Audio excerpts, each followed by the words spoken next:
Movie got shooter got, yeah, meet at the marquee. Whoa. Fast car, whoa. It go a mile a minute. No, movie got signed to living. Yeah, you know it's time for cinema. Yeah. Bitch, what's a cinnamon? Tell your partner cinnamon. Bitch, what's a movie man? MP40 doing man. Tell him keep it cinema. Tell him keep it cinema. Movie guys on deck, movie guys on set. Boy, we can set the stage and shoot it out for real, but I ain't seen the IP yet. Wait, box with us to be a last fight. Going Jim Carrey with the mask like. I've been making movies since a past life. Everybody asking what is that like. Last critic in the fast clinic. Bag on me, but it's stacks in it. Me and Quad going cinema from the intro until the last minute. Super Saiyan, I don't have limits. Run the game like the Flash with it. Get fly, get the money, then run it back. That's the last tenant.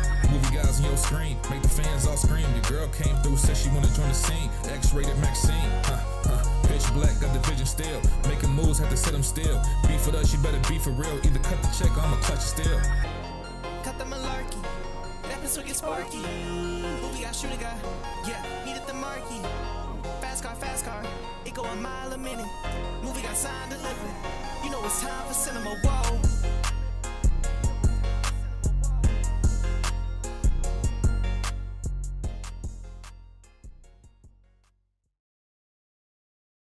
What's going on? We swinging and banging, Taarec. Keep up.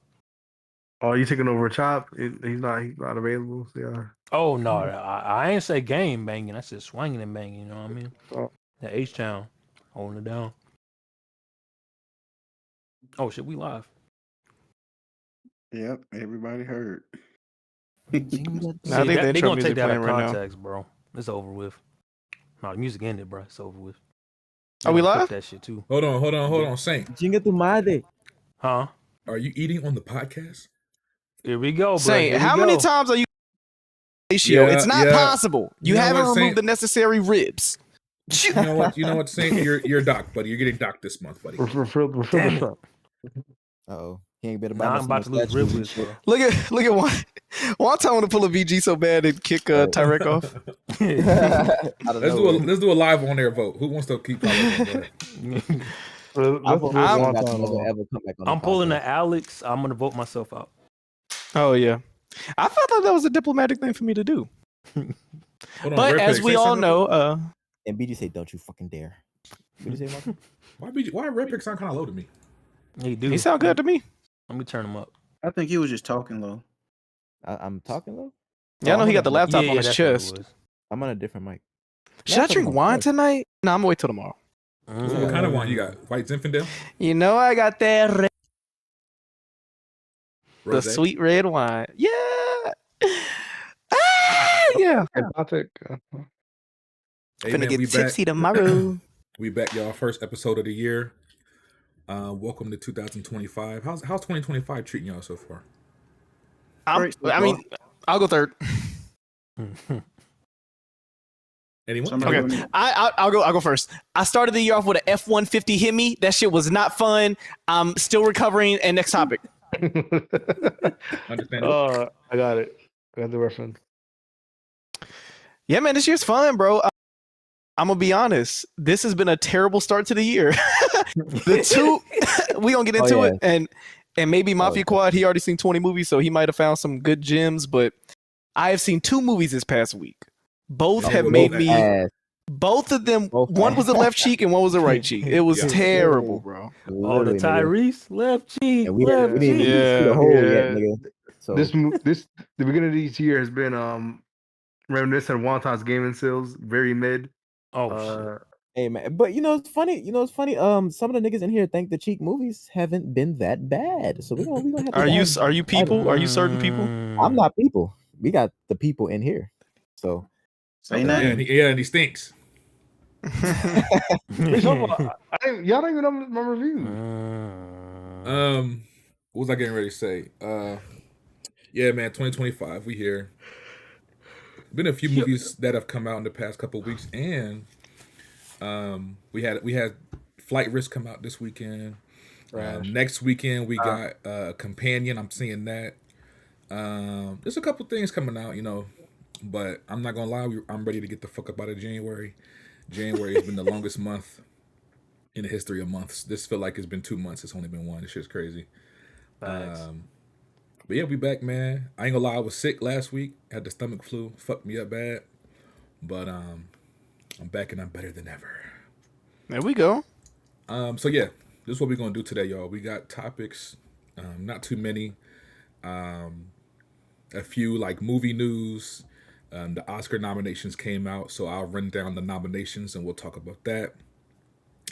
Also, Taarec was not able to make the end of the year show. We read off his end of the year list, but since he's here, I would like to have him revisit and just speak about some of his favorites and his movies he didn't like from last year. We'll just real quickly. We'll get into some news.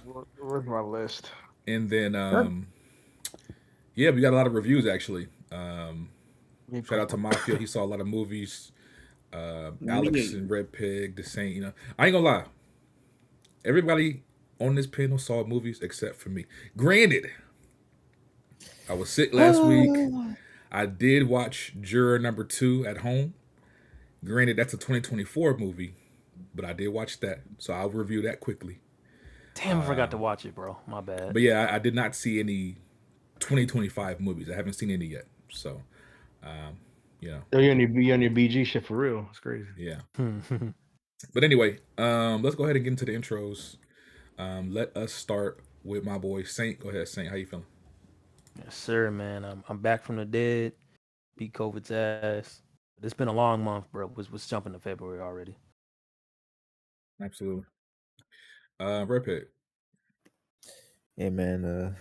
Been pretty good, man. I don't know what the fuck I'm looking forward to, honestly, movie wise. It's kind of besides like Brad Pitt movie and shit. I don't know. This year might be like last year was for gaming for me. This year might be that for movies for me.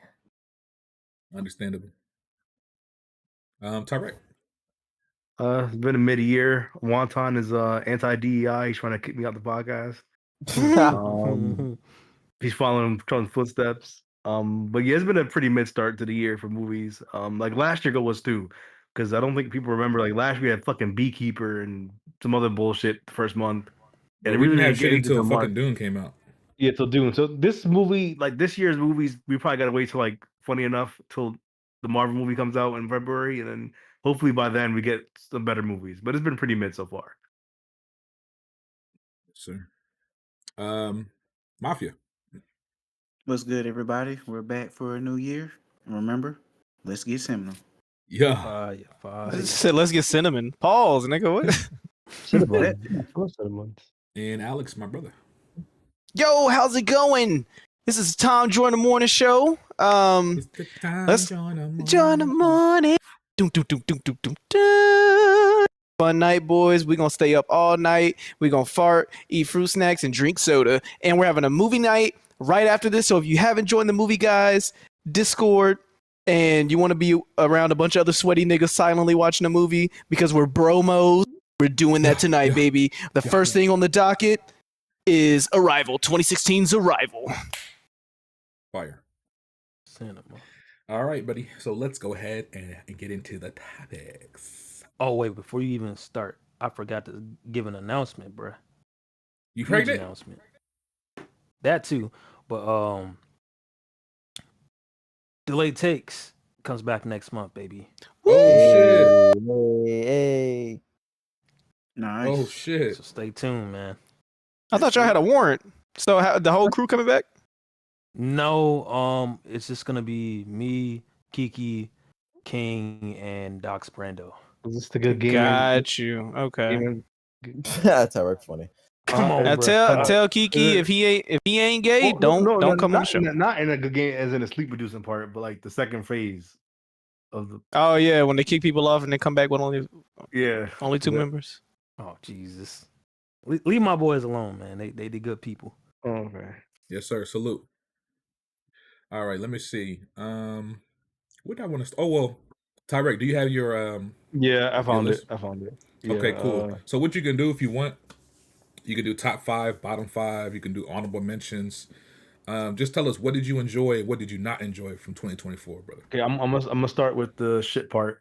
So bottom for me was Watchers, Joker 2, Godzilla and Kong, Furiosa, Heretic, Gladiator 2, Trap, Blink Twice, and A Quiet Day Place day one, whatever that one was. The most egregious one out of this one was Gladiator 2, completely unnecessary. Didn't need to be made. The shit kind of tarnished. I mean, I don't even consider that shit a canon installment in that universe. Like, I don't even want to consider that shit a sequel. Completely unnecessary. Hollywood needs to stop doing this shit. The first movie was a good standalone. If you're gonna make a movie sequel like this, it has to be into the future, or like they have to do another time period, or completely like don't mention what happened in the first movie. It was a perfect ending. Don't know why they did it. Another movie that was kind of annoying to watch was The Watchers, because it started off really, really well, and then it took a nosedive at the last half of the movie. A lot of movies this year did that. Like Blink Twice did that. Trap did that. A lot of good starts, but shitty finishes. Um, so I'll head to my top 10. So I had Dune number 1, Nosferatu number 2, Transformers number 3, and then First Omen, Civil War, Longlegs, War of the Rohins. Civil War. Yeah. Deadpool, Wolverine, God, Bad Boys bro. 2, and Smile 2. So that was my top 10 in order. Transformers 1, that like the best animated movie I've watched in quite a while. Better than fucking Ninja Turtles for sure. Wow. This is crazy. Yeah.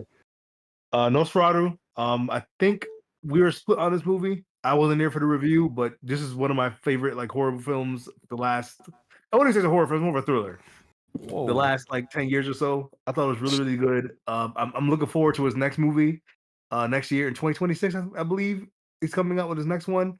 I did enjoy The Witch. That was a really good movie. I still enjoy The Witch more than this movie, but it was really, really good.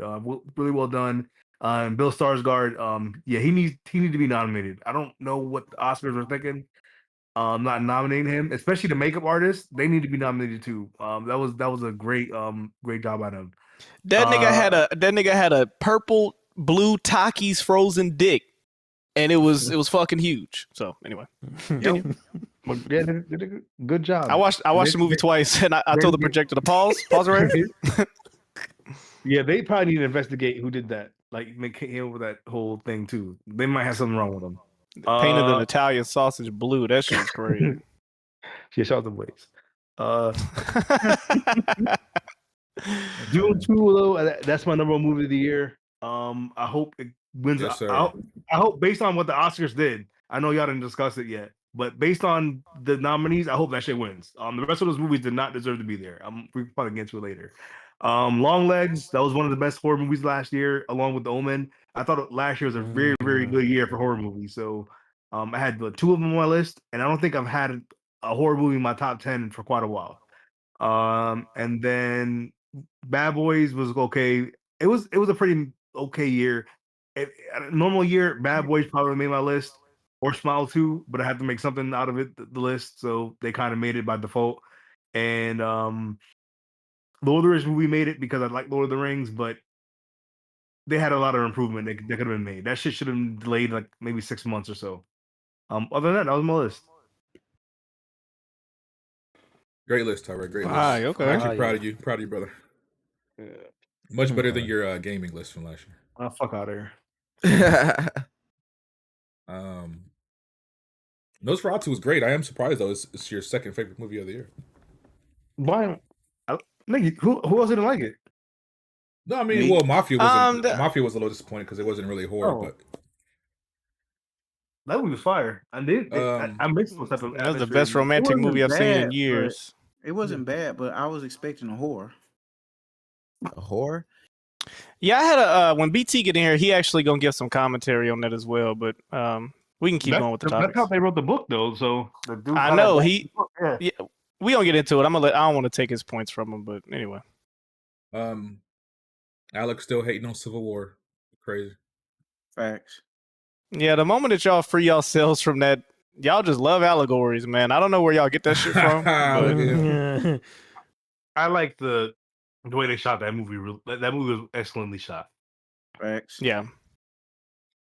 Cool. Well, we can get into the actual news and shit now. So, actually jumping off of Nosferatu, Taarec mentioned he's looking forward to Robert Eggers' new movie.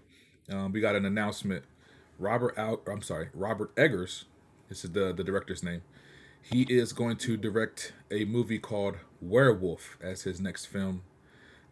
It's described as a werewolf horror movie set in the 13th century England, and the dialogue will be true to the time period. So they'll be speaking in like Old English. The movie comes out on Christmas 2026. Y'all looking forward to that? How y'all feel about that? Yeah. I'm not looking forward to it because I know it's not going to be scary. I Damn. don't know. You never know. This one might actually be scary. You said The Witch was scary? Did you say Witch was scary, Mafia? Say what was scary? The Witch. The Witch. Oh, Yeah. that movie doesn't ring a bell. Whitney. It was So, his first movie. Can I ask Mafia, what's the last movie that you thought was scary? Oh shit, that's Think about to say The Grudge. The Deliverance. that was fire though. It was Insidious 1, wasn't it? The Omen? The first Omen had some little tense parts. Come on, That's that came out last year? Really? Yeah, that's the closest thing I can think of. Ah, shit. Let me look back at my list now. Alex, I'll get back to you on that one. Okay, please do. For the love of God. I'm looking forward to that movie, man. He's made. I am too. For him to shoot Nosferatu in that manner, bro.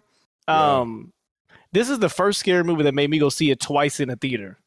So if that tells you anything about or gives credence to how well that movie was shot, and the tonality, the score, all of that shit was just perfectly packaged. I'll tell you what, the audience was quiet, but you can tell everyone was into the movie. Like, I don't know if you ever had that feeling. People are just like, you can tell people are not like ooh and eyeing, but they're like, people are legit like they cannot like not. Yeah, people ain't even eating their food; they just staring in silence. People, that's how the movie was. I'm like, that's how I want like my horror movies to be, where people are like entranced by that shit. And I feel like The Witch. I didn't watch The Witch in theaters. I think I watched on Amazon Prime. I wish I would have. And I feel like if I watched The Witch in theaters, I feel like the experience probably been a lot more like that too. So I am looking forward to how his take on the werewolf. I do want to see that. It looks like he's gonna do all the classical type of like, evildoer shit. So I'm pretty sure he's gonna have, after the werewolf, he have another movie like that. He has a little good monster universe going on, like in a strange sort of way. Like he might have like a little mini verse going on, which I appreciate. So keep it up. Okay, Alex, I got your answer. There was only two. Now, the first one's not even a horror movie, but Strange Darling. That one had me real tense. You thought Strange Darling was scary? It had certain parts, so I was just like, damn. When he was like hunting her down with the gun, I was real nervous with that one. So okay, nigga, I don't think you know what a scary movie is. Yeah, there's no way. What the hell? Yeah, that's the reason. Like, movie. If I were to name you something off the top of my head that I know really scary, like what you just think is scary, yeah. Like something like Jeepers Creepers. Oh my God! I mean, I knew this nigga was about to go to the early 2000s, bro. Anyway, continue. Oh, that was it. This nigga said 2 movies and gave me one. I told you the second one. I told you the other one was the first only that had some parts. Oh, okay. Okay, well, yeah, I'm excited for that. For the Eggers, I'm excited to see what he do. So Guillermo del Toro is dropping a Frankenstein movie. I think it come out this year actually. But Robert Eggers, I think, would do a fire Frankenstein. He needs to do a Van Helsing. He needs to do a Van Helsing movie. That's what they need to do, because we haven't had one. It's been 20 fucking years. Speaking of werewolves or some type of beast movie or whatever the fuck, beast hunting movie, did y'all see that new movie with Mila Mikovic or whatever the fuck and Batista? Yeah, they got a movie. Did y'all see the trailer for that shit? I'm gonna stop you right there, because do you know who's directing it? It's not it's a familiar nigga and I forgot his name. What's his It's her husband. Yeah, what's his name though? Because that's when I saw it, I was like, it's that nigga. It's Malkovich. Because he makes her. Yeah, he makes her in the lead in all of his movies. That's how he did the Resident Evil movies. Yeah, that's how that came about. So also that was it Monster Hunter? Yeah, it was Monster Hunter and that Hellboy movie. So anything she pops up in, just know her husband's directing. So leave that shit alone. And sorry, Dave, I always support you in most of your movies, but I can't with this one, bro. And I like some of the Resident Evil movies, but just no. Man, Resident Evil 1 is the only fire one. No, 2 was okay. I tried to rewatch that. That was kind of ass. Nah, but when it came out, niggas, that hallway when it had the lasers, come on, bro. That was cool. Peak. peak. Yeah, well, it wasn't just cool, nigga. That was some scary shit. Nah, The first movie is fire. I don't know, but you just told me Monsters Inc. was the scariest movie of our generation, Mafia Quad. Like, what are we talking about? Where did Monsters Inc. come from? Like, I know how your brain work now. Nigga was hiding under the bed. What you think about it, Wonton? You seeing that shit? The Batista joint? Yeah. Absolutely not. Nope. Fam, and it's been a minute since now. Y'all know I'm a stickler for bad CGI, and oh my god, we gonna get into that for this Mark Wahlberg movie. This is the first time in a minute that wasn't a Marvel movie where the CGI in the trailer made me go, this CGI is fucking abysmal. There's a part in this trailer where him and Mila, whatever the fuck, are like riding on some horses down this road, bro. CW TV show level of CGI. I was like, I'm literally like, am I fucking like, am I dumb? Am I stupid? Do I have cataracts? There's no way people are seeing this, putting millions of dollars in this, and this is what they're given. It's really weird. It genuinely feels weird when I see shit like this. But anyway.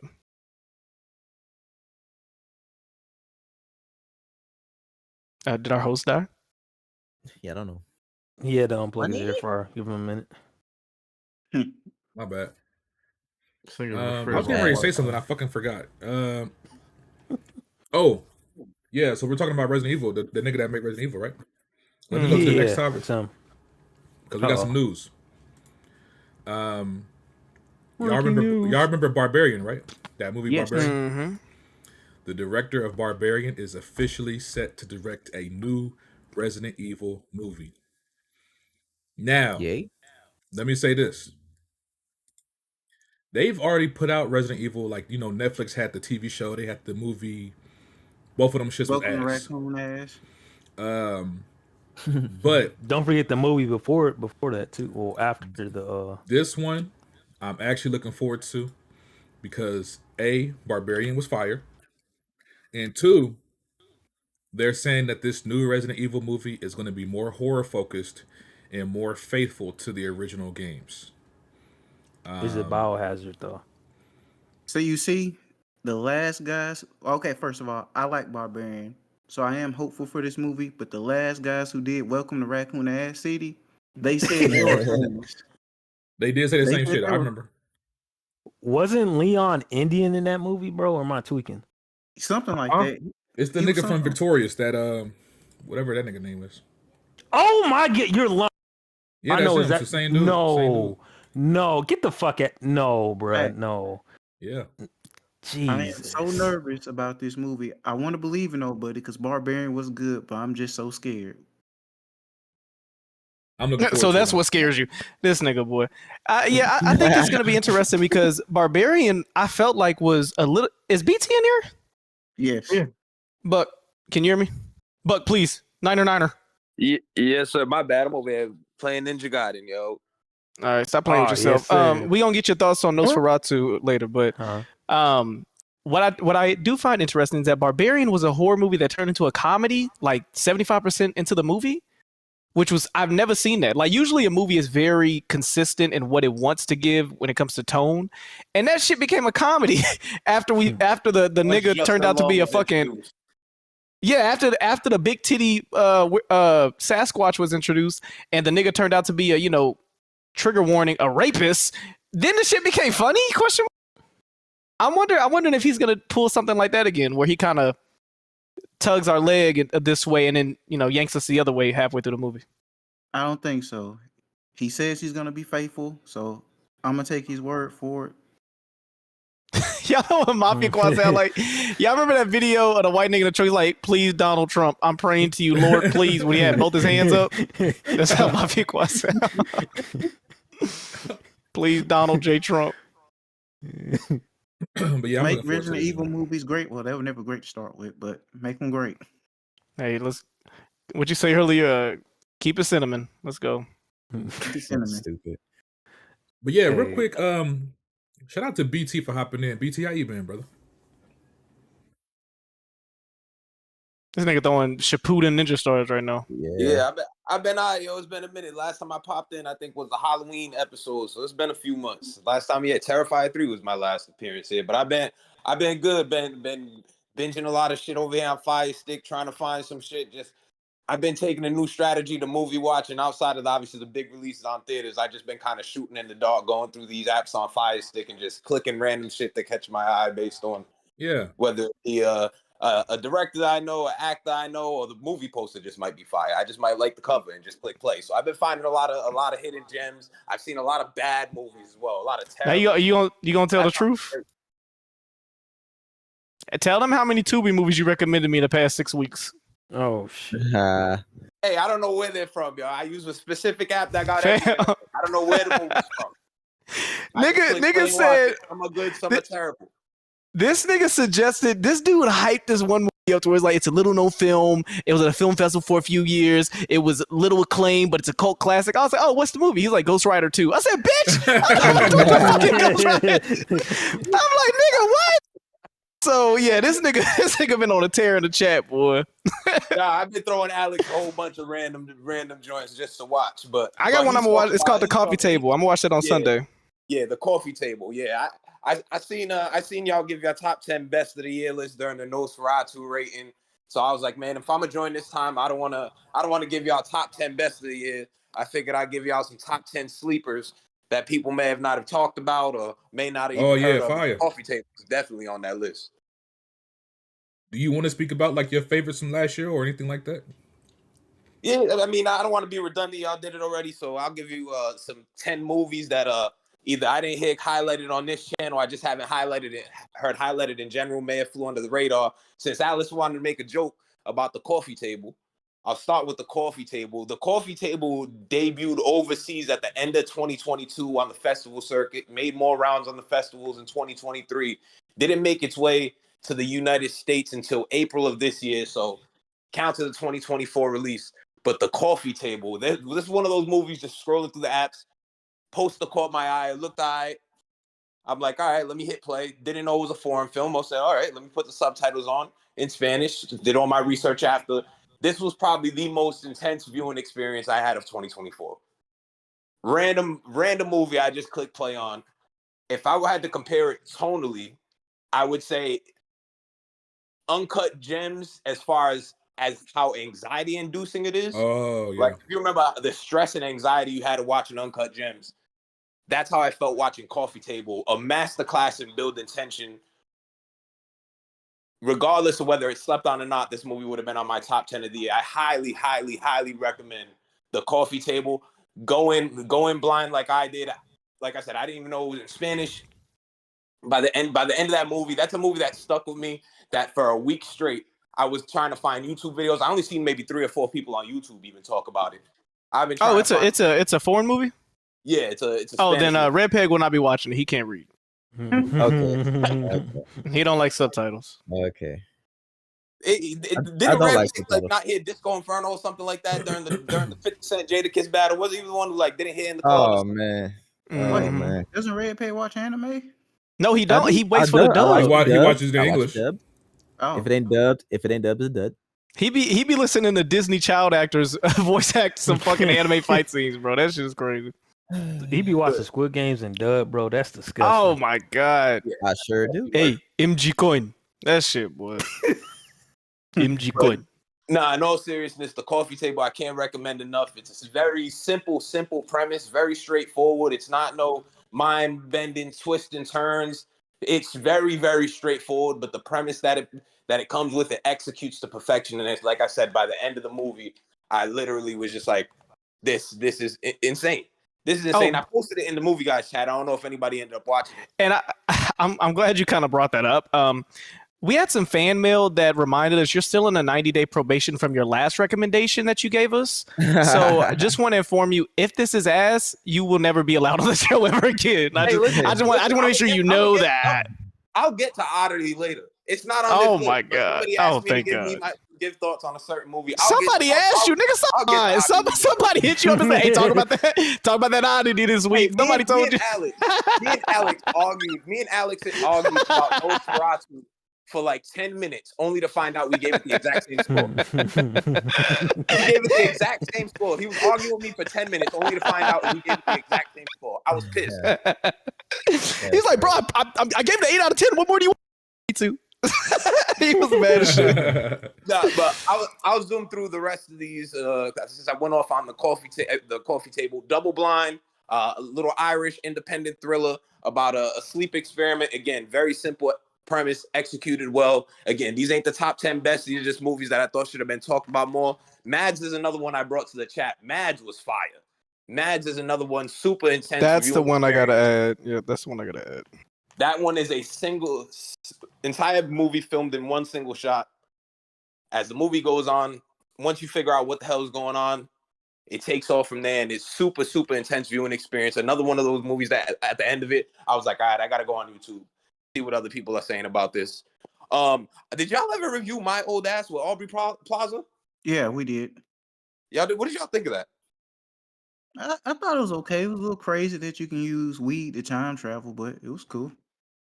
Yeah, I actually enjoyed that. That was one I didn't see a lot of people talk about. Again, not the top 10 best, just movies that I was surprised by, flew under the radar. That one, I remember seeing the trailer during Cuckoo, and I was like, okay, the trailer kind of got me. I'm at a point in my life where I'm thinking about what I would tell to my younger self, so it resonated.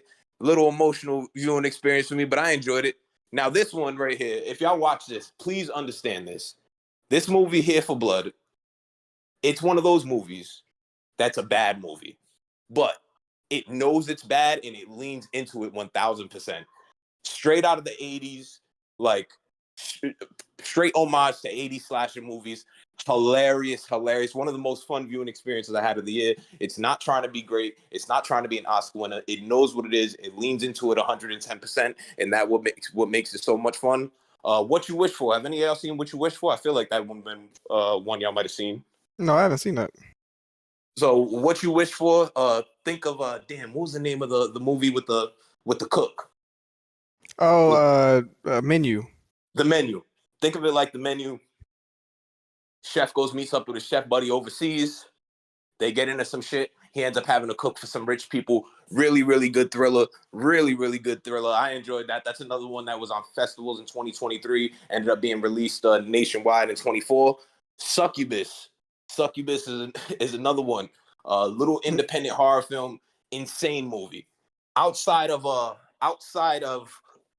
The Substance, this is probably the most ridiculous movie I've seen all year. This movie is ridiculous, completely over the top. One of the funniest endings to a movie I ever seen. I was literally crying, laughing as the credits rolled. I enjoyed the hell out of it. Don't expect a masterpiece, but expect to be entertained. You'll Never Find Me, Allegory Alex. You'll love it. It got Come on, dog. Got the allegory, baby. The allegory's there for you. Low Life's a family of people go into the woods, run into a family of rednecks. It flips the genre on its head. If you think of a Lost in the Woods, Wrong Turn type of thing, expect that. The way they take the approach they take to it made it really, really fun. Enjoyable movie, surprising movie. Went places I did not expect to see it going. Really love Low Lifes. And then the last one, Red Rooms, French-Canadian thriller. Woman or model gets obsessed with a serial killer during a trial, and things get crazy from there. So Red Rooms, another phenomenal one. Those are my top 10 slept on of the year. But if I had to recommend one, The Coffee Table. Please see The Coffee Table. My homegirl who's watching the show said, "What about Blink Twice and Are You Single?" She said that in one question. What was the second movie? No, she said, "What about the movie Blink Twice?" And then she asked, "Are you single?" Yeah. Blink Twice was fire. Blink Twice. I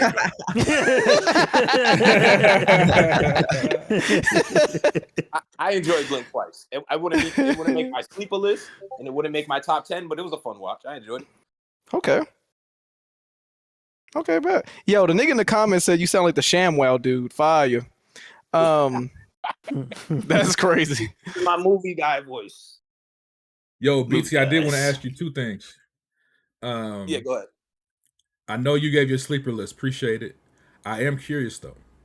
What was your favorite 2024 movie? My absolute favorite. Yep. Now, best or favorite? Those are two. I want your favorite, your personal favorite.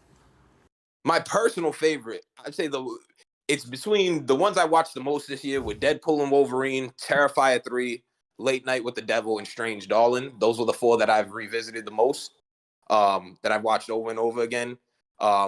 Just from everything I laid out during the Terrifier 3 review, in the journey of that whole thing, I would probably say Terrifier 3 is my favorite, just because of the journey and how far they've gotten, and aside from the movie just being fun as hell. And then you brought up best, so what would you say is the best? I would probably have to say Strange Darling. Mm. Strange Darling is probably my best movie of the year. Damn, over Substance? Damn. Yes. So it's right there with It's the a good Substance. I movie, love the man. Substance. I love yeah. the Substance. Yeah, and I'm telling you, the coffee table would be top 5 for me of the year. I'm watching that shit tomorrow. We gonna see. It wouldn't beat out the Substance. It wouldn't beat out Strange Darling. The Strange Darling, they executed that. They took such a simple premise, and just the way they decided to tell the story made that so fire. Right. Made it so I fire agree. because if they told that in order, it's very straightforward, very simple. It wouldn't have very been as easy to good. follow. Just the way they told it made it like I really, really enjoyed that. All right, bet. And then real quick, I did want to get your thoughts because we got a few more topics to run through before we get to the reviews. But obviously, you're the horror guy. I definitely want to get your thoughts on Nosferatu right quick. What you thought about Nosferatu? Yeah, Alex asked me about Nosferatu a couple weeks ago. I said, I'm not going to give it to you now. I want to see it again. I watched that one the other day. Oh, pause. Yeah, that's crazy. That's crazy. My bad. I'll show myself out. I'll call next. What? Nah, but I saw it a couple weeks ago in theaters. Waited for it to come out. Just wanted to reconfirm my thoughts after all the reviews and everything everybody would say about it. Saw it again. I'll start with, from a technical standpoint, it's probably the best, the most well-made movie of 2024. Like, just from a cinematography standpoint, I love the score. I love the acting, the lighting, everything about it. A beautiful, beautiful movie. Like, when I watched it at home, I was finding myself pausing and rewinding just to see shots over again. Like, from a technical standpoint, it's damn near flawless. Damn near flawless. From a technical standpoint, I was telling this to Alex, 10 out of 10. There's nothing I can complain about from a technical standpoint, from a production value standpoint. Nothing. My issues with the movie, I just didn't find it that engaging from a story perspective. Thank you. Like, Thank you. I didn't. I gave the story aspects. If I was just based purely on the story and how engaged I was and how invested I was in the characters and the outcome, 6. So that averaged out to an 8 to me. I ended up giving it an 8 out of 10. We're doing jumping jacks. The story it was cool. Like, it was It's boring. Yeah, oh God, because that wasn't no hands.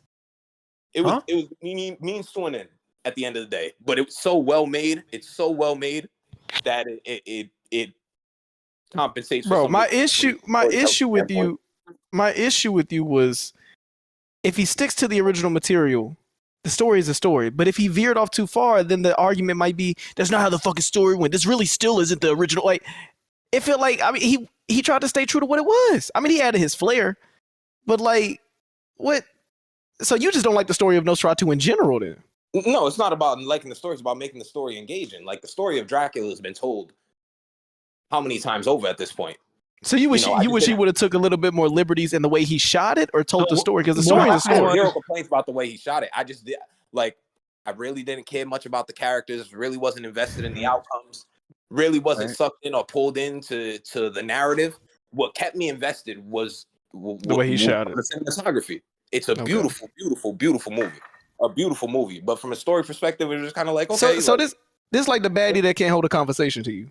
Yeah, exactly. Like, this is a movie. If I was having a Halloween party and I wanted some visuals on while the music is playing, I'd put on Nosferatu, mute it, let the music play, just have. And then look at a little butthole. Yeah. Huh? Like, oh, you talking about a party? I'm talking about like you bring a girl over type shit. Like, but yeah, I feel you. If I'm having a Halloween party, I would put that movie on the TV, mute it, have music playing over it, but just have the movie playing just to set the vibes, because the visuals are that fire. So I don't know if y'all know, but when he was on the boat, that is the last voyage to Demeter, like Mafia Squad. Yeah. Yep.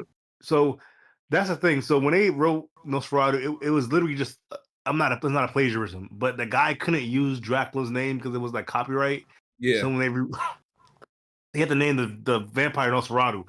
So it's it's literally what we see from the Bram Stoker movies to the new ones is parts of that original book, and it just said this they just adapted this part of the book. He didn't adapt like everything, but he took a part of the book, I guess that was the most disturbing part, and kind of made a movie out of it.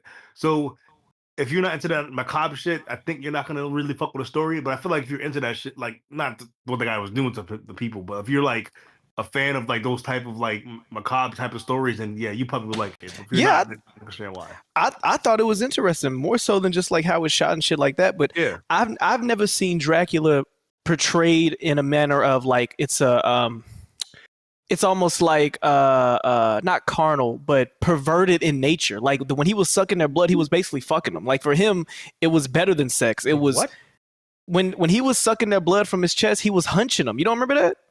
He was literally stroking them. And yet, but yeah, like when they get their blood sucked, if the camera was always like shoulder up, they look like they're having an orgasm.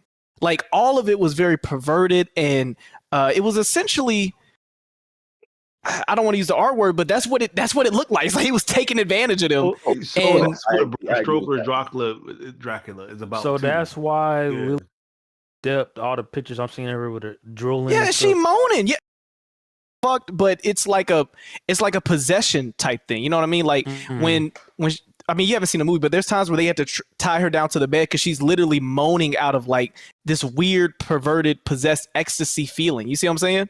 Like it wasn't a, you know, that's why I liked it, because I had never seen Dracula or Nosferatu, whatever the fuck, portrayed in that fashion. It's always been like a, you know, suck on your blood type shit, bite you in the neck. But no, this nigga had some 112, had some Boys to Men in the background, so I thought it was cool. So you have to watch Bram Stoker's Dracula. You have to watch that, Alex, because this movie. You said a drop of chocolate. What you say? No, Bram Stoker's Dracula. You gotta watch that. Okay. Because is it in black and white? No, this sounds old. 1992. Oh, yeah, okay. 1992. So you have to watch that movie because this movie is basically like not a remake. It's the same. It's the same fucking. It's the same fucking movie. Hey, this nigga Taarec said Bram Stoker. Yeah, I'm like, this nigga said, he said you gotta go see Brian Pumpers and Nosferatu. Like, nigga, Bram Stoker, not Bram Stoker. Nigga, I'm not watching Mr. Justin's Nosferatu. Mr. Marcus, I'm not watching his names, Hey, Mr. Marcus. But one thing I'll say left about Nosferatu is, I'm not saying this movie's better at all, but I had a lot more fun watching Abigail than I had watching Nosferatu. Oh my God! I had a lot more fun. Big facts. I had a lot more fun watching Abigail. I was rewatching Abigail before I rewatched Nosferatu. BT is preaching right now. Y'all walling. Red Pill, you didn't even see Abigail. You know BG is hero. Oh, that was hate. Doesn't mean it's a better movie. I don't think it's a better movie. It's just way more fun to watch. Like I would rewatch that before I watched Nosferatu. All right. But you gave it 8 out of 10. There's some great movies that I've seen, like 9, 10 out of 10 that I would never watch again. I can feel that. Well, but yeah, 8 out of 10 Nosferatu. Me and Alex got the same score. We just got there different ways. Pause. Yeah, what that song say? Junior beat up the pussy while I stroke up the back. What did Birdman say? Yeah. Yeah. All right, man. Well, let's keep going with the topics and get this shit on the road. Just a few more. Real quick, we got an announcement. CES was earlier this month. You know, that's the tech showcase where we get to see and hear about new technology coming. But we also tend to get other announcements. Like, for example, Sony showcase, they announced they are making a live-action Helldivers movie after the success that was Helldivers 2 last year.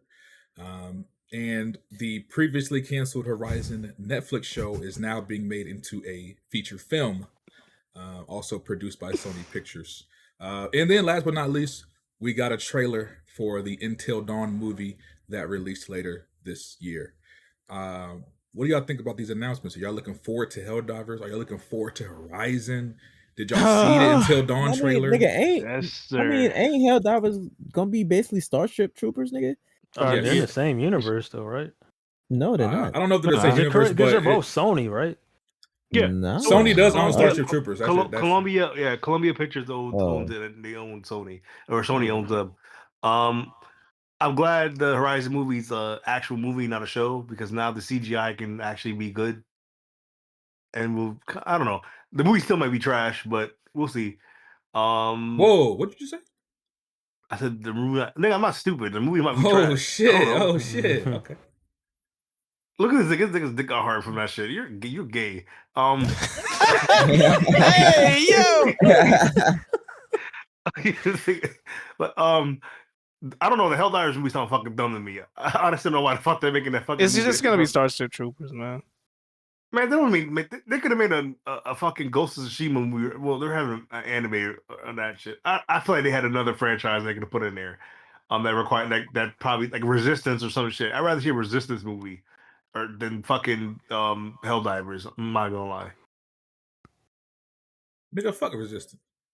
Mm. No, I'm just playing. You ain't play it. Did y'all see the Until Dawn trailer though? What about that? Yes. That was good. No, I haven't played the game. It looked different from the game. Yeah, they changed some shit from the game. Like, why make it? But to be fair, I'm not really mad at that because I feel like they made it more adaptable as a movie. And two, it's kind of that principle where it's like, if you are a fan of the game, why would you want a carbon copy? They're giving you something new, so that gives you a reason to go see it. But you know, everybody has their opinions. Me personally, I saw the trailer. Not interested at all. I may go see it, but it just looks like another cheesy horror movie. So I am definitely interested in seeing. Like you said, I like the fact that they're taking a new route instead of just making a carbon copy. So I will be there day one. I'm watching anything horror. I haven't played the game because it don't seem like my type of bag. Because it's really isn't it? Don't get like if I'm wrong, y'all correct me. But ain't it one of those games where it's kind of like pick your own adventure. You're not really playing nothing. It's like watching a interactive movie. Yeah, yeah, it's semi point and click. It's worth heavy rain type shit. I've never played the game, but I know they also did like the Man of Medan series and all that. So I'm gonna support the movie in hopes that they get in touch with those games as well and adapt those because it's really good storytelling, man. But I don't know, it's different doing an interactive game into a movie. So hopefully they get it right. I think as far as Helldivers, I have a strong suspicion, especially if you play the game, you watch the cutscenes. I think Helldivers is going to lean more into comedy action compared to Starship Troopers, which tried to be a little bit more serious. I think Helldivers is going to kind of lean into the comedy a little bit. But who knows how that'll turn out? It could turn out like fucking Borderlands and be a mess, or it could be good. So who knows? As far as Horizon, really it just depends on what story they tell. If they do Aloy with the machines, okay, or they do the original plan, which was showing the prequel with you know, the before the end of the world type shit. I don't know how they're going to go with it. Either way, one thing I do know, this movie is going to flop in the box office. That's not hate. That's not hate. Wow. That's just. That's hate. I mean, we got to keep it a buck. Horizon. Get fuck out of here. When it comes to Horizon, the story is the least interesting part of that game. No, you're wilding. It's just a fact. You're wilding. Nobody plays Horizon for the story. Y'all play it for the gameplay. That's what we play games for, dog. And that's fine. I'm not mad at that. But again, the story is the weakest part, and this is a movie. No, it's not. No, it is. No, it is. No, it's not. Hey, in defense of Horizon, I don't play it at all. I think it's trash. Period. But thank you. Brother. Hey yo, mute this nigga's mic. Another podcast for another. Thank you, brother. But yeah. So shout out to Sony. All right, let's see where we going next. I'm gonna say the Oscar nominations for last. So I think I only have one more. What's up? Let me ask you, bro. Has all the Sony movies made a profit? Far as like all of them. I do believe so. Uncharted definitely made a profit. Gran Turismo, I'm pretty sure it made a profit. And Twisted Metal show made, I don't know, made a streaming, but it was like a good streaming show. I mean, as far as movies, Uncharted and Gran Turismo are only two movies that come out yet so far, right? I think. Yeah. They've had TV shows. I think Yeah. those are the only 2 movies. But Yeah, Gran Turismo, Uncharted. Yeah, that's it. but yeah, so far those 2 did they did well. Uncharted did well. All right. So we did get some sad news past couple weeks. I think it might have been last week. I can't remember, or a week before. David Lynch has passed away. The director, No. famous for movies like the original Dune, Eraserhead, Lost Highway, Mulholland Drive, Inland Empire. Very famous director, considered one of the. Just named a bunch of fucking mid. You know, they consider him one of the greatest American filmmakers. He also did Twin Peaks TV show. So I just wanted to mention that he did pass away. He was 78 years old. Yeah, man, rest in peace to David Lynch, man. You know, got some classics under his belt. That should do y'all homework. Got you. He almost old as Roy. Hey, I'll get right on that one time. I'll get right on that. Is the Alex hating? I am. And let me check.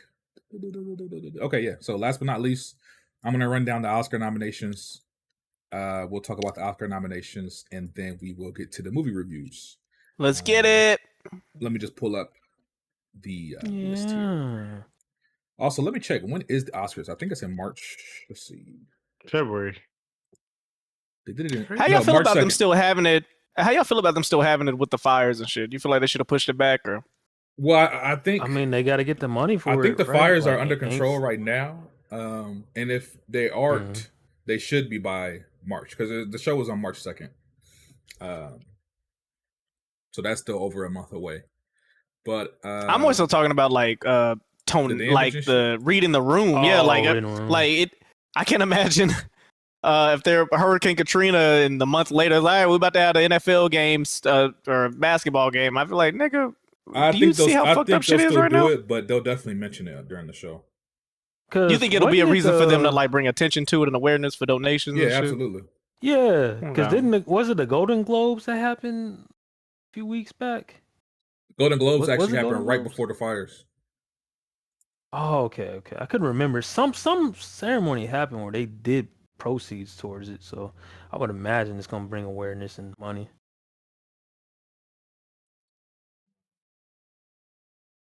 Let's see, pull up the list right now. But yeah, I wonder how March much 2nd. money. I wonder what Jonathan Major's net worth is. Let me Google that. Every time I think of an award, I just think about that random award he got recently, and I was like, BT. I wonder. Hey, Yeah, look and I wonder if like when their career is over, do they look at the awards that's not an Oscar and think, look at this dumbass fucking junk? Like I feel like I'd just be happy. I'd be like, yeah, look at all my accomplishments, but I wonder if they give a fuck. Alex, his net worth is his ex dropped the charges. Oh, there you go. $550,000 per month. Anyway, It's crazy because I was thinking about that nigga dancing at that wedding. do you know that nigga put he put 3 different fraternity strolls in 10 seconds. That nigga did some alpha shit, Q shit, and noob shit in the span of 7 seconds. I was like, I was like, what role is this nigga doing? I don't know why he did that. Oh, that nigga is crazy. Yeah, let me go ahead and run through the nomination, the categories right quick. Red Pig. Let's start with best animated feature film. Oh, let's see. Yeah, but- These are the nominations: Flow, Yeah, Inside Out 2, yeah. Memoir of a Snail, Oh, Wallace and Gromit: Vengeance Most Foul, I know you fucking lying. and The Wild Robot. Hey, Oh no, he crying Transformers already. won. hey, man, Fuck it's the really committee. it's really gonna be between Flow, Wild Robot, and Inside Out 2. But I'm low key. Hey, for me, it's personally it's Inside Out 2 and Wild Robot. Flow was boring as fuck to me. Didn't enjoy it. I Moana think 2 Flow, wasn't nominated? Flow is going to win this. Moana 2 is it wasn't. ass. No, it wasn't. I'm just looking at, it's a popularity shit that the sheer success Moana 2 and Inside Out 2 had. I just feel like they would be No, the two people. because if people see Moana 2 as a downgrade from the first one, And I don't think the first one even got nominated for anything. This is missing a movie. Transformers 1 should be nominated here. No, it's You're out of your fucking brain. You're out of your fucking It brain. was good though. It was You're out of fire. It your was fire. brain. Don't get me wrong. Yeah. Should have been nominated. Fuck the committee. That's how you know this nigga a doctor. You're out of your brain. I've never heard a nigga say that. You're out of your medulla. We got it. I think Flo's gonna win this one just because it's getting a lot of it was getting a lot of awards hype. And Bro, shit. did I see Flo? What the fuck is that movie? Nah, you didn't see Flo. I can't remember that. It's the one about the cat. The one about the cat. Yeah, and you didn't shit. see that. Oh hell no! Yeah, y'all got it. He talking about that game straight, bro. We good. No. Straight is fire. Straight is fire. All right. Let's go to cinematography. Nominees are The Brutalist, Doom Part 2, Amelia Perez, a movie called Maria, and Nosferatu. Me personally, Nosferatu, Doom Part 2, top 2. Doom Part 2 should win this award. Absolutely. The only two real options in this category. If we Nosferatu and Doom 2. Excuse me. I do believe Long Legs and what's the other movie called? We just fucking discussed it. Civil War should have been up there too in terms of how the way the movie was Civil shot. War did have good. Yeah. I like Long Legs, but I don't really. And I understand that. Well, because they did that antique film type boxy look, and I get that, but there weren't really a ton of scenes, and I could be because I haven't seen it in a minute. But other than the first 10 minutes and maybe the last scene, but that was more the last scene, but that was more so of the acting and the situation, not so much as how it was shot. Like, it was a good movie, but I don't know if it's cinema. When the person got ran over by the car, that was crazy. I was like, oh shit. That was Smile too. Yeah. Someone got ran over in Long Legs too. Did they? I don't remember that. Yeah, at the end, remember? Oh, yeah. I don't remember that. Remember the mom or let me stop. That was a good movie. I know. I remember she got shot the shit out of with a double barrel shotgun. Yeah. I don't know. I feel like when we get to more of the list, more of the categories and stuff, I feel like a lot of movies got snubbed this year. Oh hell yeah. Yeah, for sure. But yeah, let's next category I have visual effects. Nominees are Alien Romulus, Better Man, the musical that Mafia saw, Doom Part 2, Fire, that's winning. Kingdom of the Planet of the Apes. Ew. And Wicked. Jack. Oh, I forgot about fucking Wicked. This one, I have a feeling this will go to Wicked. Planet of the Apes. I think Planet of the Apes. Or Wicked. It could be else too. But they tend to like Planet of the Apes at these. That one could win the effects. The only reason why I feel like, now that I think about it, that Dune wouldn't get it is because this is the second time we've seen it. And I don't think they're going to give credit for how that... I know how we all felt because in our reviews about when they went to that planet and it was like a sulfur type white in that sun. Yeah. Remember that? When it was all black and white? They're not going to give credit to that shit, bro. They're going to look at the bubblegum CGI, the damn near flawless CGI from Wicked. You know what I mean? I have a very, very uncomfortable feeling that movie's on a sweep. And it's Wicked? undeserved. Yeah, Oh, yeah. I And White women... Yeah, I can see that. White women over the age of 27 and theater kids across America and the world are about to exalt this fucking film to infinity, bro. When is the last theatrical release when is the last musical since Hamilton that has gotten this much acclaim? Like, you know what I mean? Hamilton was people's Hamilton became people's personality, bro. Yeah. What people have been making Wicked their fucking personality. It's almost as bad as when Barbie came out and Oppenheimer came. I mean, Oppenheimer wasn't a personality type thing, but when Barbie came out, that was all people fucking talked about. It was like a mental reset for them niggas. Yeah. Yeah. This next category ain't a lot, kind of pissed me off. Music, best original score. Nominees are The Brutalist, Conclave, Amelia Perez, Wicked, and The Wild Robot. Wicked is absolutely going to win this one. The Wild Robot. However, huge disappointment that Challengers was not nominated. Challengers has one of the best soundtracks of 2024. Amazing music, amazing soundtrack. No nominations, not a single nomination. So, yep, crazy, which is crazy, right? It's funny because Alex would actually like the movie, but you know, he was oh my god, bro, y'all don't fucking know me, dude. Yeah, no, I would not like that movie, yes, bro. Telling you. Yes, you would. I don't want to see. We're not gonna get into it. Next category. Do you like Dune? You like Dune 2? Do you like what? Do you like Dune and Dune Part 2? Come again? He said, "Do you like Dune?" No, I can't hear him. Do you enjoy Dune? Yes. You like Dune? I literally cannot hear you. Next topic, please.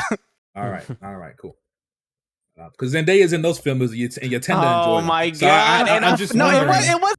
And when I saw that movie, I said, if she didn't have that fucking CPAP machine in her nose the whole movie with them fake blue contacts and that matted ass hair, she's not doing. Next topic, bro. You don't get me mad all over again. What did she do to you? Did she hurt you? What did Zendaya do to you? What did Zendaya do to you? She flat-footed for one. Let's start there. Two, she married that's the worst Spider-Man. Emmy-winning Oscar. She married the worst Spider-Man.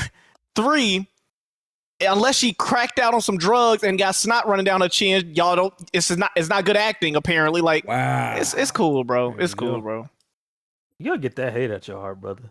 I ain't got no hate. It's just I hate when y'all see some light-skinned, curly hair girl, beautiful, great act. No, she's cute, but the acting is nothing spectacular. Come on. Is she the Nigga? Emma Stone is a better actress than her, and Emma Stone ain't even nothing crazy.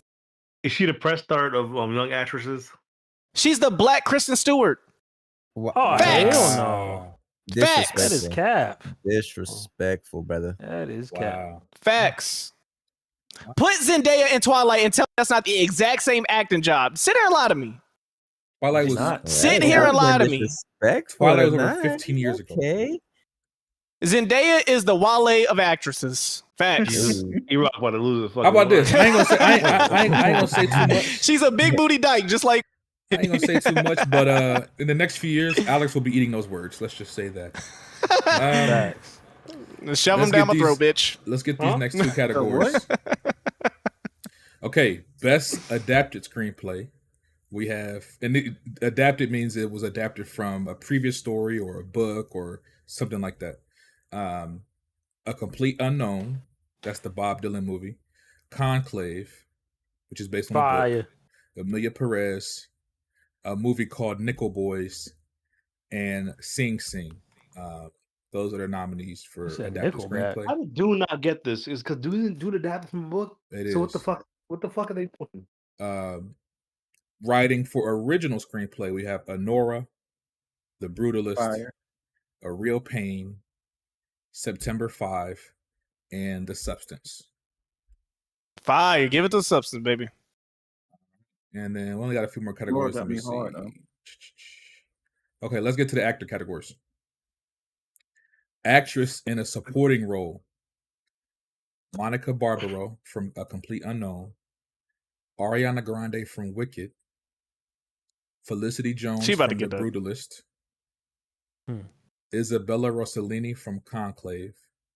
Fire. Zoe Saldana from Emilia Perez. I think they're gonna give it to Ariana, bro. Yeah, I can see that. I really think that would be her first, not only serious consideration for any role outside of doing feet jokes on a Disney show, Victorious. Yeah. I think they genuinely are about to like do her a solid for real. Like I could see the powers of be in Hollywood giving her this look so that she can now get serious roles from here on out. You know what I mean? Because other than Wicked, have we ever seen her in anything? Like, can y'all think of another movie she's been in? No. Yeah, like think about that.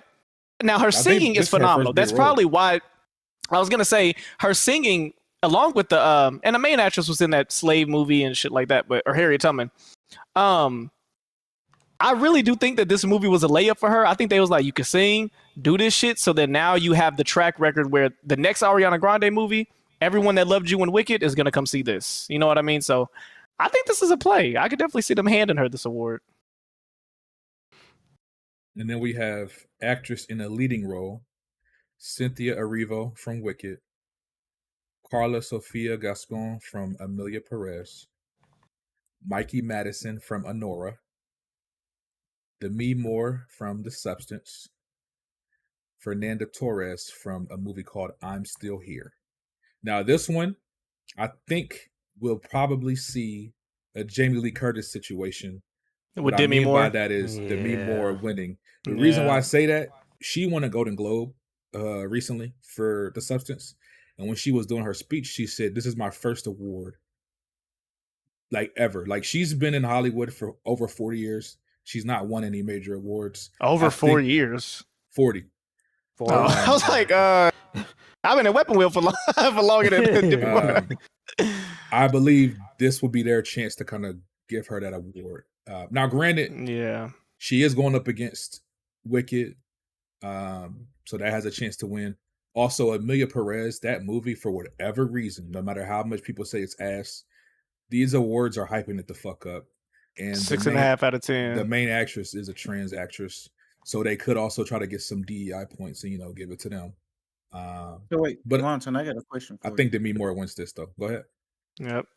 Has this movie came out, Amelia? Has it came out everywhere? Or is it just like a little selection? It's a Netflix movie. Oh. Whoa! Would this be the first Netflix movie nominated, or has there been one before? No, Netflix they get nominated every year for multiple movies. Okay. But for whatever reason, this one is being pushed like heavily, and I don't know why. Like, people that have seen it say it's not that good. The director is French, but he made a movie about Mexico with Mexican. Well, first of all, the actresses aren't even all Mexican. He made a movie about Mexico, but he said he didn't do any research and he's never even been to Mexico. And so, like, I've seen Mexican people say this shit is ass and it's a disgrace. Like, I don't know why it's being pushed so heavily. Only thing I can think of is because the actress is trans and they trying to like push it for that reason. I don't know. But it is what it is. Let's do actors. So these are male actors in a supporting role. Yura Borisov from Anora. Kieran Culkin, that's Macaulay Culkin's brother, from A Real Pain. Edward Norton from A Complete Unknown. Guy Pearce from The Brutalist. And Jeremy Strong from The Apprentice. That's the Donald Trump movie that came out last year. Actor in a leading role. Adrian Brody, The Brutalist. Timothy Chalamet, A Complete Unknown. Coleman Domingo from Sing Sing. Ralph Fiennes from Conclave. Fire. And Sebastian Stan for The Apprentice. And then give me Ralph Fiennes. Same shit. Yeah, I didn't know who the hell he was talking about. Okay. Yeah, what the fuck are you talking about? They said Ralph Vaina. That's fire. You called him fine for casting. Oh shit!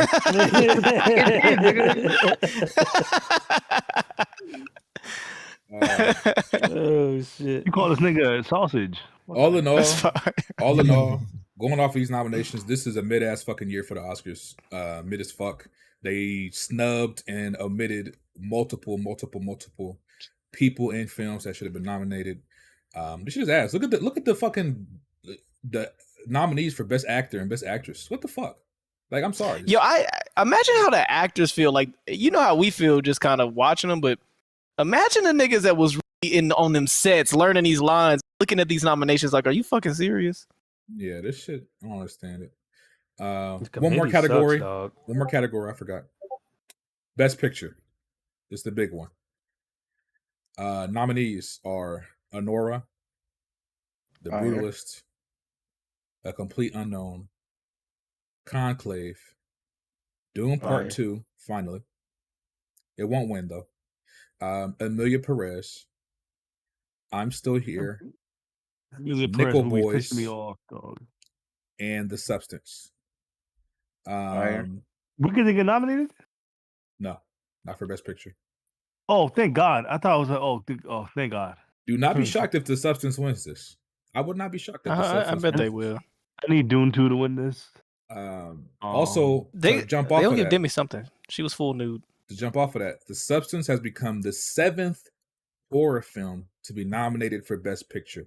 The previous ones are The Exorcist, Jaws, Silence of the Lambs, The Sixth Sense, Black Swan, and Get Out. The Black Swan ain't substances. no fucking horror movie. Which movie? Black Swan is not a horror. Oh. It's not a horror That's movie. one. I'm thinking of Lady from the Lake. Black Swan ain't the one with That's not the one with Black Swan Elijah is the Wood. ballet Portman. movie with your girl. That's Yeah. not a horror movie, dog. Get Out isn't a horror movie. And Jaws isn't a horror movie either. Yeah, I it mean, is. it technically is. Jaw is a Resident. Like, it's a thriller movie. It's not a horror movie. I mean, at the time, that might have been. It's a considered monster horror movie. Jaws is the monster. Yep. Oh. But it's a fish. Yeah, but it's still a monster. It ain't a normal shark, nigga. That's Jaws. It's a fish. It literally is a fish, dog. A big ass fucking fish. He's like a mutated great white. That nigga ain't normal. It'll go great with some barbecue. All right, I think that's it for the nominees. Again, the show is on March 2nd. I think I said this in Discord last night when we was talking. The Oscars at this point, it's just become more apparent. This should have just, and people have been saying it, but it's really sunk in. This shit really just a popularity contest at the end of the day. They don't actually give a fuck about the quality of these films and the performances and everything. Those don't get rewarded. At the end of the day, it's what movie looks good. What actress and actor looks good for winning? Who do we want to give an award to? Like at the end of the day, it's all for shows. Ratings and yeah. It's basically what's gonna keep the convo going once the program turn off. Yeah, so I mean, I'm gonna still tune in, obviously, but not looking forward to it this year, to be honest, because there's really all the movies that I enjoyed from last year pretty much aren't getting acknowledged. So, yeah. I think that was all the topics I had. Let me see. Yeah. All right. So we had an hour in, perfect timing. Let's go ahead and get to the reviews, man. Got a lot of movies to talk about. Let me see which one I want to start with. Let's get some of the smaller ones out the way that only a few people saw. Yeah. That movie with Keke Palmer and SZA came out called One of Them Days. If I'm not mistaken, and that movie apparently is doing well, like review wise. It's getting good reviews. It's like a 94 on Rotten Tomatoes, surprisingly. It's for the girls. It's for the girls. I think Mafia Squad, you're the only one that saw it. Yeah. Okay. For those that don't know, this movie is produced by Issa Rae. Obviously, she worked on the Insecure TV show on HBO. This is her movie that she's producing. She might have even helped wrote it. I don't know. But essentially, the movie it says when her boyfriend takes her rent money, Alyssa and her roommate race against the clock to avoid eviction and keep their friendship intact. SZA plays Alyssa. Keke Palmer plays her best friend. Mafia, what do you think about this movie, brother? I've seen some people compare it to Friday. What's your thoughts on the movie? So, it's a nice story that's pretty much geared towards women. That's like a Friday light. It's just not as memorable as Friday. Like, after you come out this movie, you won't be quoting it like Friday. The comedy is also still more geared towards women, but there are some scenes where I think even if you're a dude, you would still probably laugh. It's just not many of those. Now, one good thing was the chemistry between SZA and Keke. That was a good point of the movie. And I'd say